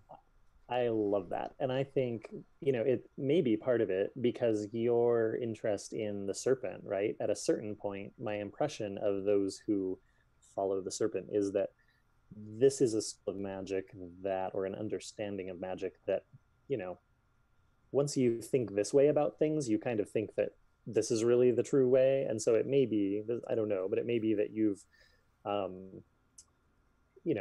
taken that path, and that's sort of an exclusive path, and that is not a path that I took. And so maybe I'm still with the same cell, but I love that idea, and I would love to have known you in that way. And I think it's neat that we have now maybe a different understanding of what it is to weave, but that we have some shared foundations. I think that's excellent. Yeah, that's very cool. Does Catafalque know about the stewardship request? Yeah, he does not. Great. He is not aware of it. And in fact, like I think he finds Meldrum's tendency to kind of show up where he is, or like tag along, or like when he, like he finds it like a little annoying, but I think they get along pretty well. But I was like, why are you always hanging around? Mm-hmm. I think it's kind of nice because that's kind of Meldrum's personality anyway. Like he's just like he's being more Meldrum at you than he is at everyone else, maybe a bit. You get an extra helping of Meldrum. What? That's just Meldrum. Yeah, you get an extra helping of Meldrum. Yeah, exactly. Yeah. That's pretty good. That's neat. Conversely, for my bond with Drummel, I want to suggest close friends. Like we're both bohemians. Catafalque spends a lot of time in the upper crust of society kind of for his work and his interests, but he's very comfortable in sort of like dingy art bars and with like weird art collectives. We didn't mention this, but there is like a weird sort of like artists collective in his neighborhood, a group of people who are just like living in the ruins and like making strange art, and he hangs out with them all the time, like weird magic art punks. So I feel like we travel in the same circles, and I think Drummel and Catafalque are just like, they're close friends. He never ever mistakes the two of them. I mean, he never it almost like he knows that other people find that they look really similar, but to him, to Catafalque, like they're very different people. That's cool. He just never sees them in the same place at the same time. Yeah. I like all of those things. I'm going to suggest that we kind of stop here, partly just because we in the group are going to want to carry this on when we have the benefit of Elisandra and Mirsael being here, because I don't want to get too tightly interwoven in a bunch of connections here. Yeah, that was going to be my one thing is do we want to impose bonds on Elisandra and Mirsael while they're not here? I think that should be part of a conversation that we all have, but this is a good taste of what's going on. And I think that, at least for me, that starting bond of being students together with you, Michael, makes a lot of sense. And I also really like, I think whether or not it takes on a formal bond, I agree that you and I, Drummel and Catafalque probably go drink absinthe together, outside of just the call of work, and I think that is absolutely true. And Meldrum disapproves of the hangover. Well, yes, but I mean, as long as I can cover it well, I mean, oh yeah, that's you that's got to deal with that. Huh? Yeah, you guys give each other your hangovers.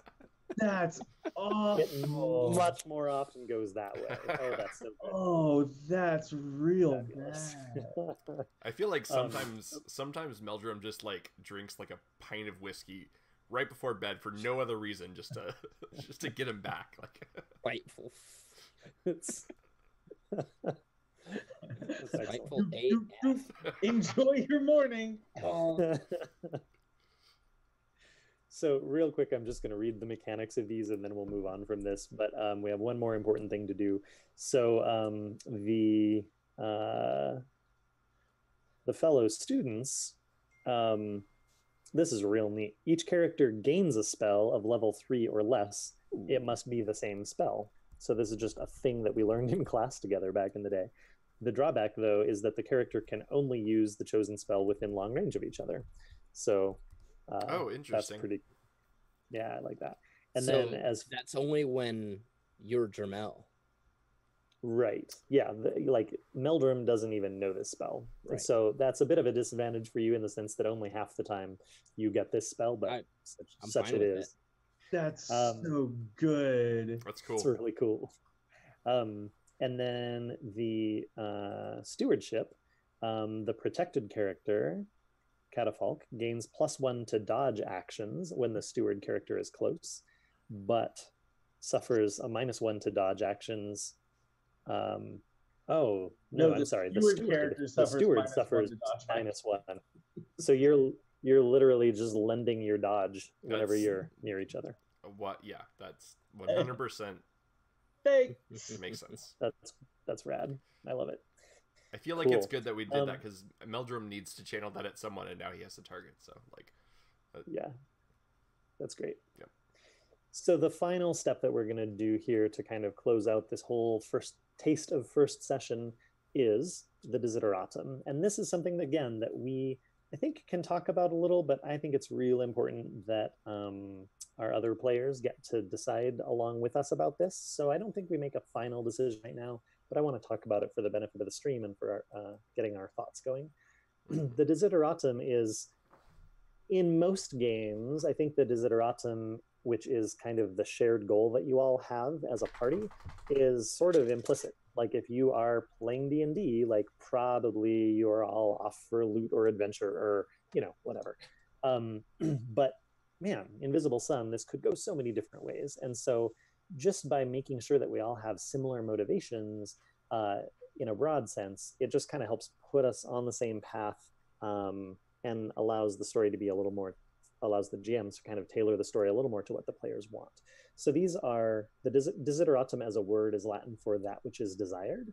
They offer 6 of them to choose from: money, power, information, seems like possibly an obvious one for us, allies, travel, or altruism, the need to help someone.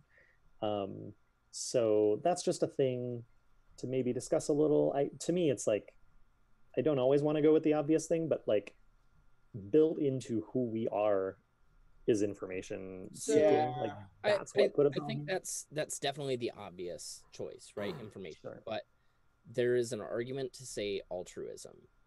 In Sure. that the pursuit of truth, not for ourselves, but for the citizens of Satyrine. Because it's explicitly not pursuing truth to hoard it or gain power from it, or even just to know for yourself, but to pursue it and then disseminate it and make it available. Right. It's not it's not a personal, and certainly we all have personal motivations for the information, but as a group, our goal is to disperse that and give information. So just a thought. Yeah, I like that. It's a good thought. Excellent. So this has been a taste of first session. When you're actually doing this, setting up for the game, you're moving through and doing this kind of in-depth for all the players, and it takes a little while. It's a couple of hours of coming up with ideas and sharing thoughts and working through things, but it is neat. So fun.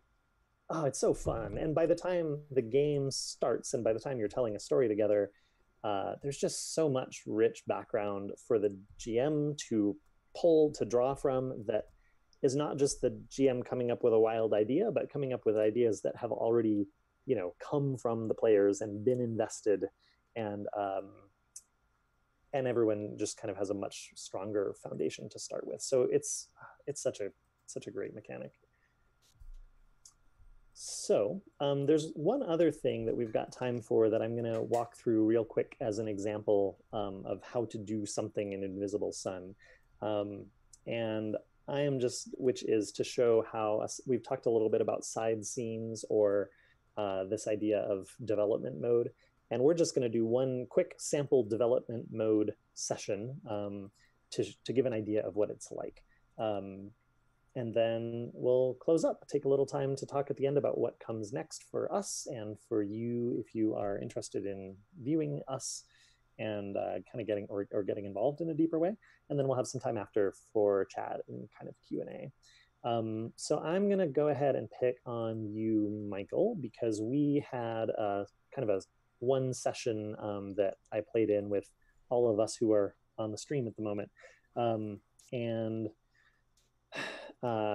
the whole idea behind development mode is that we're all sitting at the table together. We're deeply involved in story that involves all of us. But Invisible Sun, because we are wizards who have spells to go study and research to do and things to go buy and materials to chase down and people to talk to and jobs to do in the city, there's a whole bunch of stuff that is intended to happen in between sessions at the table. So although you might very occasionally for effect have a crazy cliffhanger where things stop, you know, right in the middle of a combat or something between sessions, vastly most of the time that is not the way Invisible Sun works. And usually you want to kind of finish up the day, let all the characters go back home, rest, recover, do their thing, whatever they do in their normal life. And in between game sessions, then the players can talk to the GM about like, oh, there's this spell I've been wanting to go research, and here I'm going to go to this corner of the city and I have this lead and I'm going to talk to this person and let's see how that goes. And development mode is a super quick way, rather than a bunch of rolling dice or working through mechanics. We can turn over a single card and use that as kind of a starting point, both mechanically and also interpretively, to figure out the broad success or failure of that venture. So that is what we're going to do. So tell me a little. You were doing some research in Grin's Grimoire in the last session. Give just a little bit of background, not about what happened after that, but what you were looking for and what you were trying to do in your session. Yeah, so in that session, I was spending some time digging through the register of Grins, trying to find some information on the establishment of Satyrine infinitely. Really just kind of a starting step in the right direction of my character arc, which is to bring down Reviat's. Reviat's the editor of Satyrine Infinitely. Satyrine Infinitely, correct. I was rudely interrupted by a woman that smelled of floral. Something Jacoby just was not all about. And then my whole plans were ruined. And so my important research was interrupted by a woman that smelled, by most regards, fantastic. But to Jacoby, it was a little overpowering. Those of you who are part of the sodality may have some idea of whom we speak, but we will not speak of her here. Right. Yes. So I think in this side scene, I would like to get back to that research. And I know right before I was interrupted, I had grabbed like one piece of information that started me on this quest, right? I found that piece that told me that Satyrine Infinitely, though they profess their ancient and historied history, they were not established until just shortly before the war, which piqued my interest. So I would like to try and find more information about that. All right. So your what you're going to be doing in between sessions is to go, and are you going back to Grins to try to find out more there? Yeah, I would go back to Grins because if I'm remembering correctly from that session, the book that I had, there was some inclination that there were pieces of information missing from. Yeah, you had discovered right some documents that had in an otherwise very orderly and well-kept part of the library, this particular set of documents seemed to have selective portions of pages missing. So I would go back there and try and drum up whatever I could. Fair enough. All right. Ian, do you have the ability to draw a Sooth card queued up? Or I do. Okay. Would you like a Sooth draw? Yes, let us draw a Sooth card. All right. We have Compelling Voice. Compelling Voice. All right. So, Compelling Voice. Obvious meanings include control, domination, and persuasion. Interesting. The right voice can command an army. In word or song, the compelling voice bids us to do something we might not do otherwise. It moves us, frightens us, appeals to our sense of reason. Those who master such a technique have a weapon in their arsenal equal to any other. It is not a high value card. It is a 2.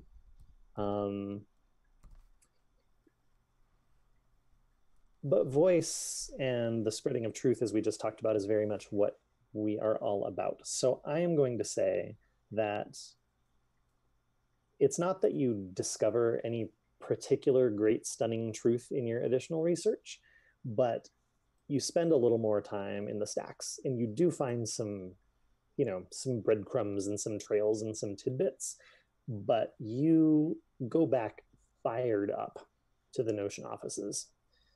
You pour yourself counter bourbon and you break out your typewriter, and you know, the truth has gone out at twilight, and now it is the evening, and you while away long hours into the night, and it is the most productive, forceful, beautiful night of writing, and you produce an article that has teeth. And this is whenever you decide to publish it, when this article goes out, it is going to have a notable effect on the perspective of Reviats among the people of Satyrine. Nice. Article has teeth and venom sacs. Yes, I think that is true. In this case, it's not so much that you discovered something new, but you were able to synthesize all the bits and pieces that you've been piecing together along this long journey and like put it together in the most compelling, poignant expose. Yeah. So what I see Jacoby doing here is taking the in the true Weaver way, taking the threads of truth that he does have and weaving them into this elaborate tapestry of just the most scathing article about how Satyrine infinitely, and more specifically Mr. Reviats, are liars. Nice. So here's what I'm going to say is, in fact,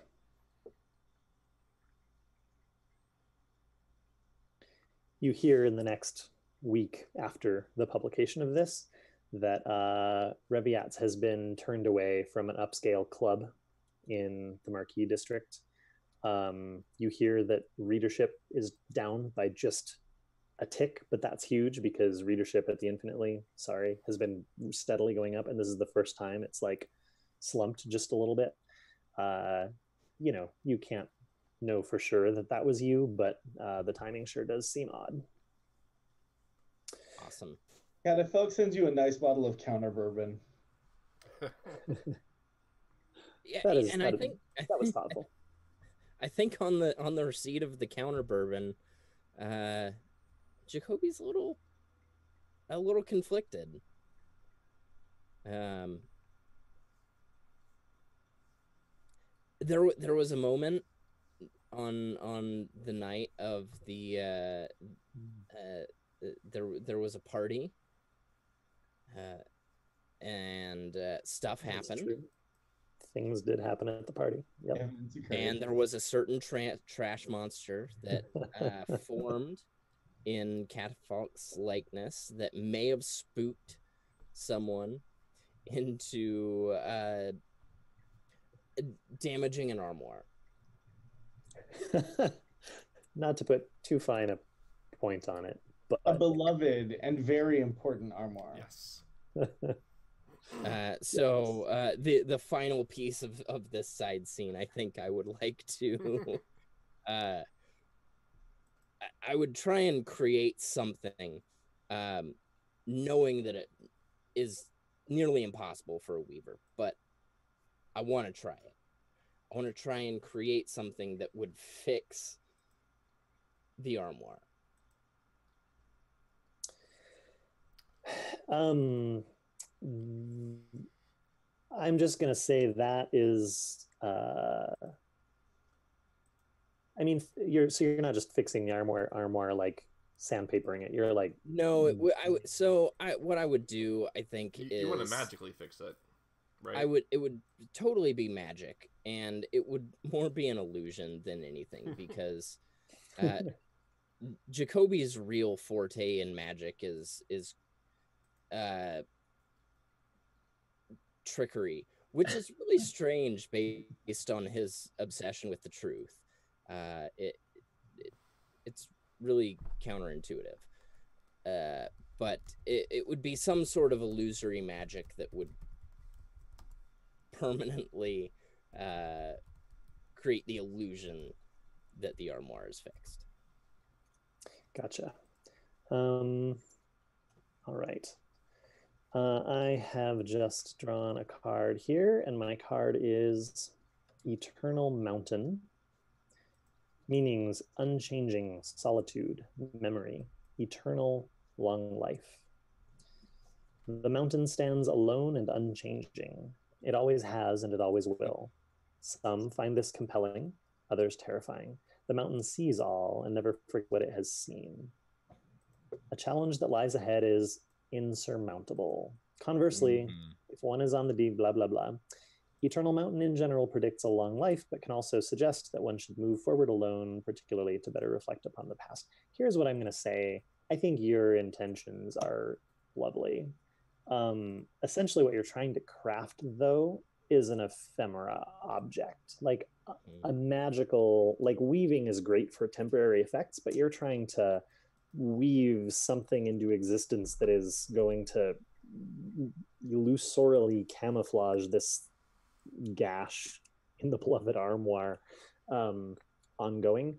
And I think that's not what weavers do. Not that it's impossible, but in this case, and again, the value of this card was only a 4, and I think I would have said, like, you know, this is like a level 8 task because it's not your type of magic. Totally agree. So I don't think it works. But here's what I think happens is in the process of doing this, you learn a little bit, maybe begrudgingly, a little bit of respect for the craft of maker, because you try real hard. You get a bunch of threads together, you have some really good effects. A couple of times you like perfectly seal this thing over, and then right before your eyes, all the threads of magic that you have woven unweave, and they don't cleave themselves to the material and they don't remain.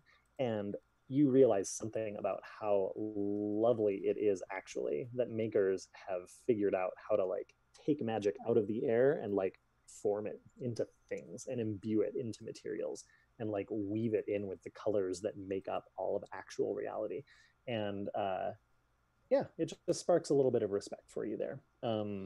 I do think that as you're deciding that this is not going to work out and you walk away, you realize that your workbench, wherever it is that you do your weaving in your private space, I think your workbench has taken on the exact like fluting and craftsmanship and polish and finish of the armoire that is so dear to Catafalque. Oh, I don't know what he's ever going to think if he sees your workbench. Not that I would ever invite Catafalque over to my home. I mean, there's work, right? Right. I mean, but 2 lines, people. Bright lines. Bright, clean lines. Excellent. So, yeah. So, you know, side scenes, quick way to sort of decide something you want to do in between sessions, resolve it with the turn of a card, and then kind of collectively figure out which way the story goes, and move along. It's like, it's a super cool mechanic. Yeah, it's great. And so much fun. So it's absolutely something that in a form I'm going to steal and pull into all of my non-Invisible Sun games because I adore it. Could I, let's see. Yeah, I think that's all as far as our kind of character introductions and working through a little of first session and working through a little of how side scenes work. We've given a good sample for kind of how this preliminary stuff, all the background stuff that leads into actual gameplay can go.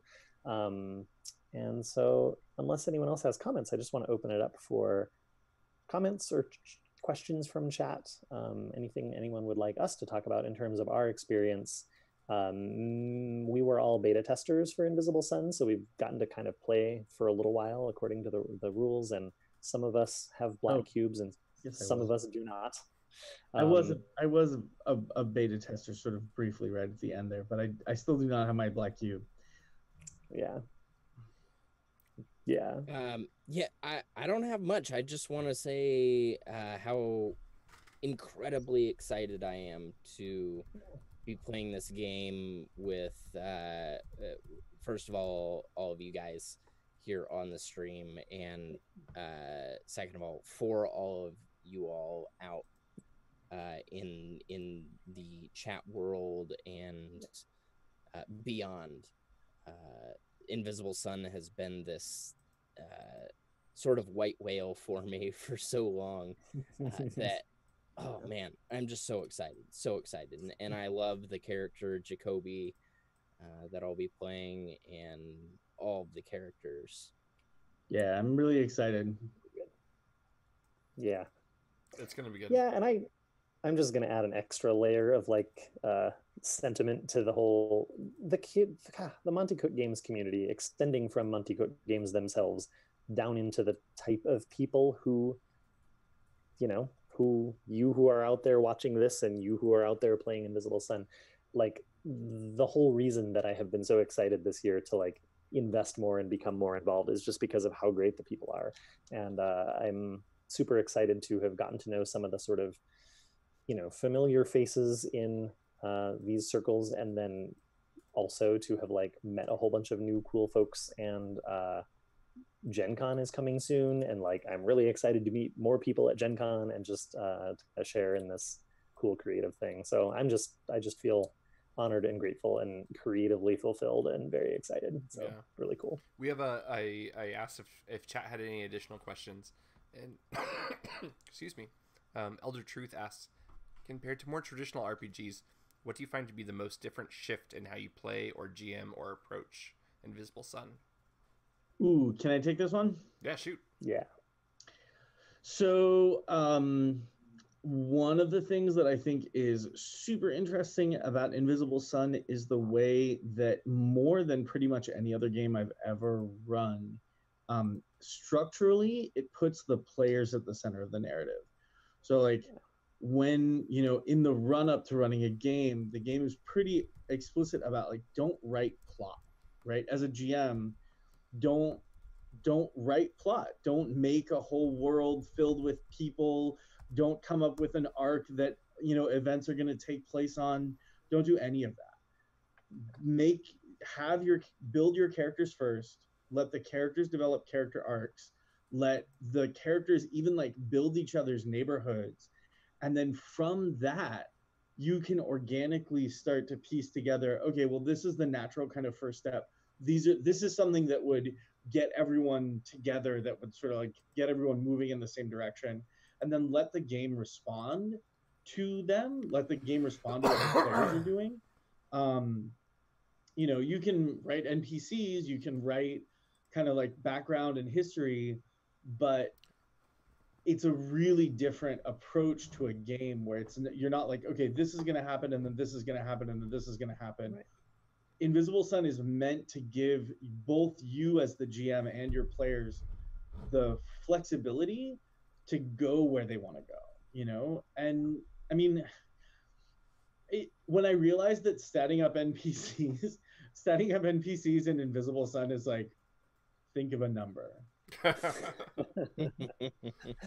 your NPC, that's all their stats, you know?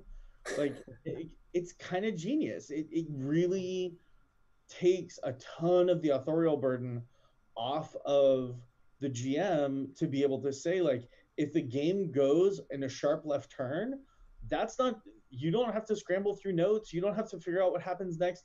You can just like take that left turn, you know, and keep encouraging characters and players to take those left turns. Yeah, so very story driven in that way.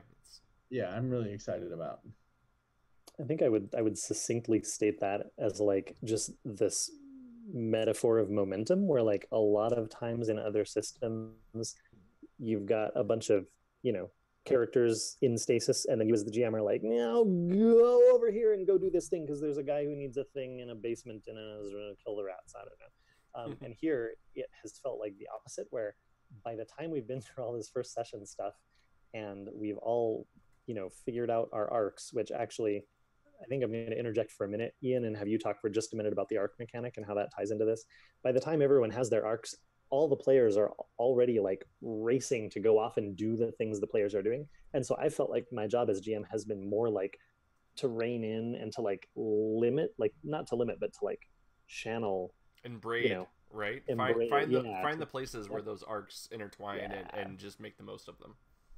Yeah, and the end result of that is a story that feels much more organic and large and woven and interconnected, rather than just kind of like, frankly, if I were making a story and forcing you all to go along it, it would be like, and this feels more like, and it's what's so funny about how you just said that is, you think about your traditional RPG or even a story. It's an arc. You can envision it as an arc. With Invisible Sun, though, you are literally like braiding, and even though the game talks about arcs and there are mechanics of arcs, it's multiple arcs creating this weave, this braid, and it is not so linear. It's brilliant. I love it. Yeah, it's really good. So we're a little after 9 here, which is our stated ending time. So I want to sort of formally close here. I think some of us have to make our way out. Oh, go ahead. I got to interrupt for 1 second because there's one question that I want to address from the chat real quick. I think we're still going to hang out and answer questions. I just wanted to like drop the formal like, hey, if you need to go, like feel free, but we can hang out, keep talking and answering. I gotta go. Yeah. Sure. This has been super swell, guys. I'm sorry I have to bug out early, but I can't wait for next game. I won't be at Gen Con, but a bunch of Notion folks are going to be at Gen Con. If you're going to be at Gen Con, go by the Notions, go by the desk, go check us out. So we'll have some of our stringers out there. Yeah. Doing the thing. Maybe you're recruiting as well. We'll see. Yeah, maybe. Yeah, for sure. Thank you so much, Alexei. It was so good to be with you tonight. Enjoy your evening. Catch you around Twitter, Green. Yeah, seriously. Not if I see you first, Jasenji. It actually plays right into the question, which is let me scroll back. Dev3388 asks, how much are you intending to fold the Twitter version of the Notion and its staff into the story? Can folks poke at the world between sessions by interacting with the staffers? Oh, can I take this? Yeah, go for it. So at least for me, the Twitter world is a huge part of this. Yeah. Huge.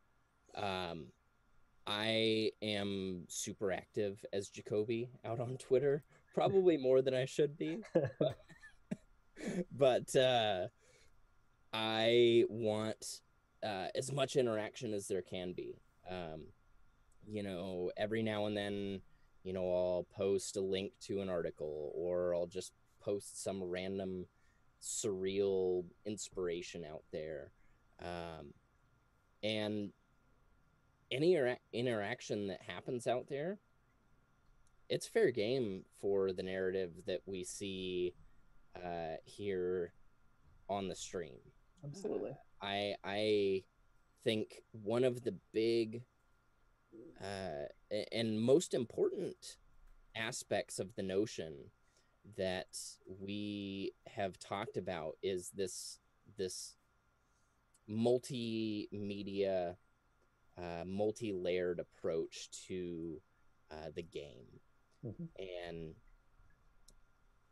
it's one of the things that got me so excited about it. And I just think anything that happens out there is fair game. Yeah. And maybe my GMs can rein me in, but no, that it is a really exciting thing about this project is that we're just embracing the transmedia nature of it. I mean, that it does exist between sessions, and we're going to be, fostering a community through the Notion website, and hopefully like pulling these ideas, into the narrative and into the world. So, no, we love it. We love the interaction. We we welcome it and harbor it and crave it. I think one of the neat things about it too is that it allows kind of whatever your level of like involvement you can be comfortable with. There's so many different levels and ways to kind of get involved. And so if you, as we build out, we're still putting it together. It's functional, but we're still putting it together. But as we build out the Notion website, if it ends up being just a useful notebook for your own campaign, and you want to keep track of like people and places and locations for things that are happening at your own table, but you don't mind sharing them with us, it can be that for you. And then who knows, something from your campaign, a place in your campaign might be a place that our characters on the stream or someone else's table somewhere goes and visits. If you don't have much time, but you just want to tweet at the Notion from your personal Twitter account and like pass along a cool surreal article or photograph or thing that you found that seems suited to the world, you can do that. If you want to spin up a Twitter account and like join the Notion as a staffer who has a persona and is doing things, great. If you want to write like a long detailed article or write a story, or there's so many different levels, and we'd love to or art, if you end up like loving drawing some of the ideas either from your campaign or from here and you want to share them in that context, like that's really what we want to build, is just a communal place that anyone and everyone who sees Invisible Sun as kind of a living world to have a place to kind of like feed into that. So Dash of Daka asks, for those of you in the beta or otherwise who have run the game, do you find yourself needing to cultivate your players more carefully? And I think that's an interesting question. I think that you should always, you're building stories, right? And I think role-playing as a hobby, sometimes it's really hard to find the people that you click with and that you feel like you can be creatively generative with. And so you take, like sometimes it's just a matter of like, who's around and willing to do this thing with me. And I think that if you're gonna play a game like Invisible Sun, that there is a lot more emphasis on the story and on the arcs and stuff like that, and there's a certain amount of trust. Like I think that's one of the great things about first session and all of the collaborative world building. Like I think you can get a pretty good sense from that first session about whether or not things are going to gel and connect, and whether or not you can tell a meaningful and fulfilling narrative together. So that's a really good indication that I think is built into this. I think, there's going to be personality conflicts and stuff like that. It's not everything is going to be, all golden rainbows, but I think that you get a stronger indication in this game than any other one I've played about how it's going to go when you get a group together. Yeah, I tend to agree. I think, especially pulling from my own experience so far, I have not run the game, but I am building a group currently. But I've found myself much more selective of the people that I even pitch the game to. And that might be my mistake. I don't know. But I think you've got to have this trust like right away to even start talking about this game, because especially as the GM, you're putting so much responsibility on the players that most people are not used to and are not comfortable with.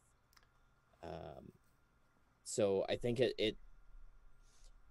it's a conversation that needs to happen when you are pitching the game to people, for sure. That as a player, you have a lot more responsibility than maybe you're used to.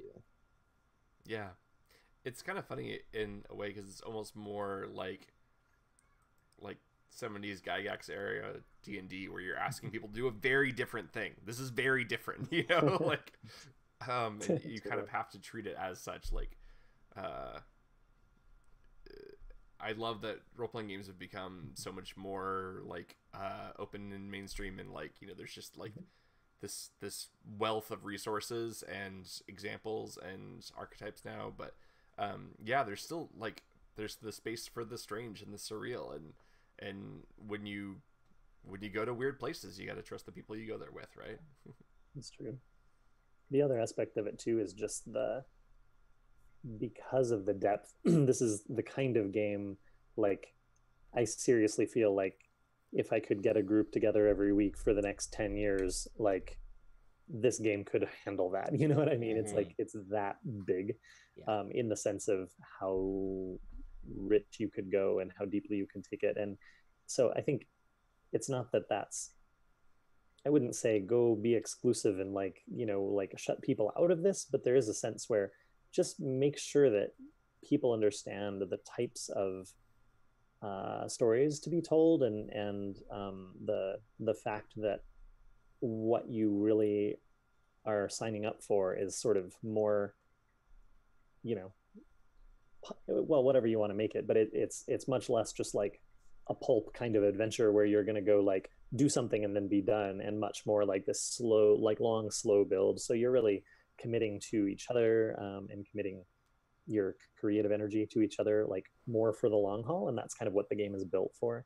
And so I think that's the main like axis of selection on which I would say is, you know, find other people for whom that idea resonates, and I think it'll be really rich. Yep. Yeah, I think Monte Cook said it best in the Kickstarter, when he deemed the game an adult or mature game, not in that it addresses adult themes or mature themes, but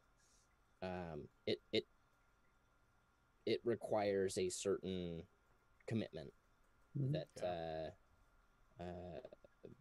maybe the casual person, and I might not be using the right word here, but yeah. Cool. Elder Truth asks, since there's a strong aspect of surreal fantasy in this setting, what are your favorite examples of movies, books, comics that can help players or GMs get into the right mindset? Ooh. Go for it. So first, Legion. If you have seen Legion on the FX, oh my goodness. Almost every scene in that entire series is 100% Invisible Sun. Fantastic. I'll have to check it out. So good. Cool. Next, let's see. Annihilation and the Southern Reach trilogy. The books specifically, but if you need a little intro to it, the movie Annihilation is a good start. It is so cerebral and so it is so out there, especially in the books. So Invisible Sun. Cool. And then another book is Slade House. It's by the author that did Cloud Atlas. Oh, cool. It's sort of a horror, but there are a lot of surreal notions. And what I really love about it is they talk about lacunae. Cool. Nice. What have been some of your influences, Jason? So this is an oddball one, but there is a computer game that is, it takes a couple of different forms, but primarily it's a computer game that is called Sunless Sea, and it's set in a world called Fallen London, and it's surreal in just a delightful kind of macabre Victorian way. So aesthetically, it doesn't aesthetically feel the same as Invisible Sun, but the way that the surreal is laced in through the stories that are told, and also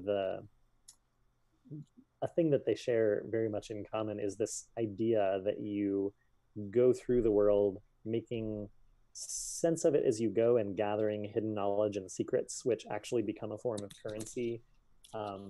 And the two sort of worlds handle that different ways, but it's a very similar sort of economy of knowledge. And I've found myself thinking often, if I weren't doing this, like I would love to like mash the two together. And I think that you could tell some really cool Fallen London stories using the Invisible Sun rule set, which I wouldn't say for most things, because Invisible Sun is so, you know, the mechanics are so tied in with the story, with the setting, with the rules. But that's something that I feel like you could take a weekend and do like a nice solid one shot using Invisible Sun mechanics, and just take your Vizsla and stick them on a boat, and like, you know, it'd be cool. So that's something that's come to my mind a lot. And then I think I've also been no, that's the one that I'll offer. That's the one I've been thinking about the most. Nice. Yeah. What about you, Ian? A really formative piece of literature for me, and this is not like niche original at all, but the Sandman series by Neil Gaiman was something that was like really formative for me, and it's been fun to kind of go back to that. It's been, I mean, like a solid decade since I read it for the first time, and to go back and kind of view it through the lens of the surreal and how all of these metaphors are more true than true, and just kind of like come back to it's a very personal thing for me, because it's coming back to something that I'm understanding on a different level now, you know, and it's almost a kind of a distorted mirror of who I was as a younger self, interpreting all these things, you know, in the ways that I read them when I was younger, the ways that I read them now. So that's been really like influencing my perception of Invisible Sun. So I would say a lot of Neil Gaiman. Oh yeah. American Gods. The name is not coming to me. It was about basically under London. Yeah. I meant the same place. I can't think of it either. Oh, that's gonna drive me nuts.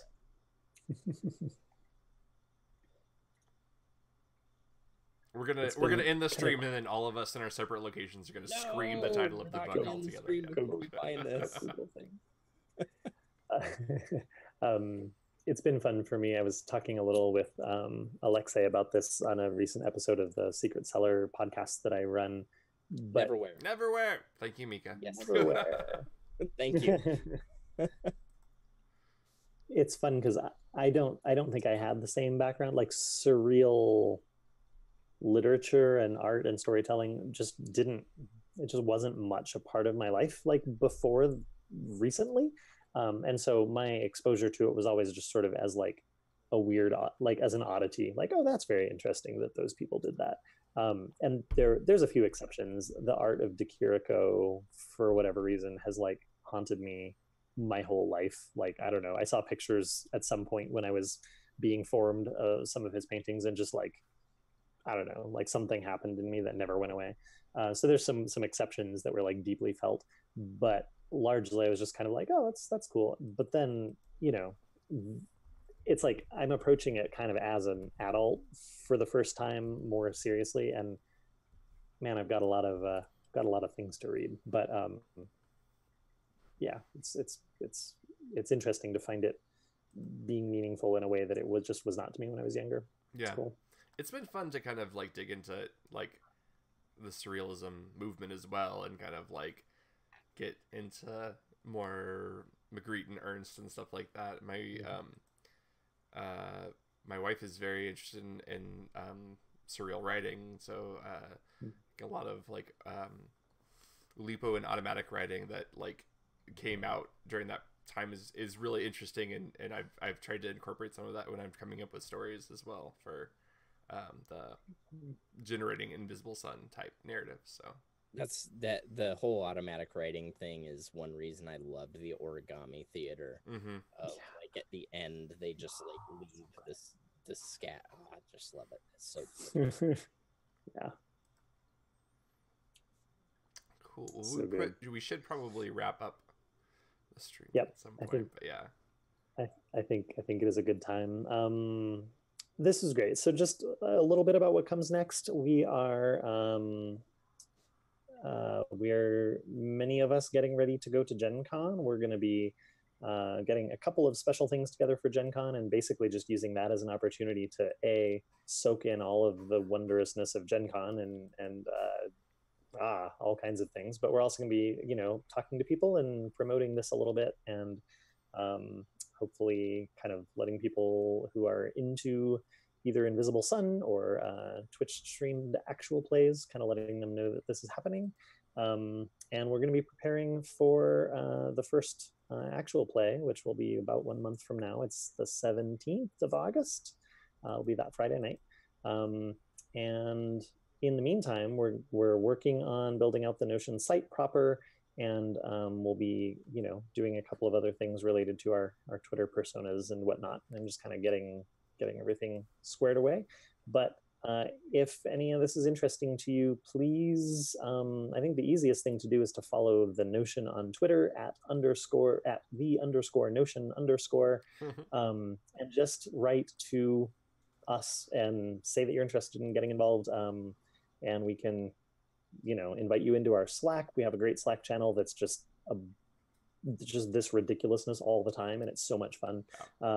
And we always welcome more ridiculousness. Yeah, absolutely. So come hang out and get to know us, and we will be bleeding truth at Twilight before long. Yes. Thanks so much for coming out and hanging out with us, and for the excellent suggestions and excellent questions. It's been a lot of fun. So good. Indeed. Yeah. Thank you, everyone. I thoroughly enjoyed this. Me too. I as well. So until next time, thanks so much, and we will see you next Twilight. Farewell, Visley. May you find freedom, my friends, from Shadow.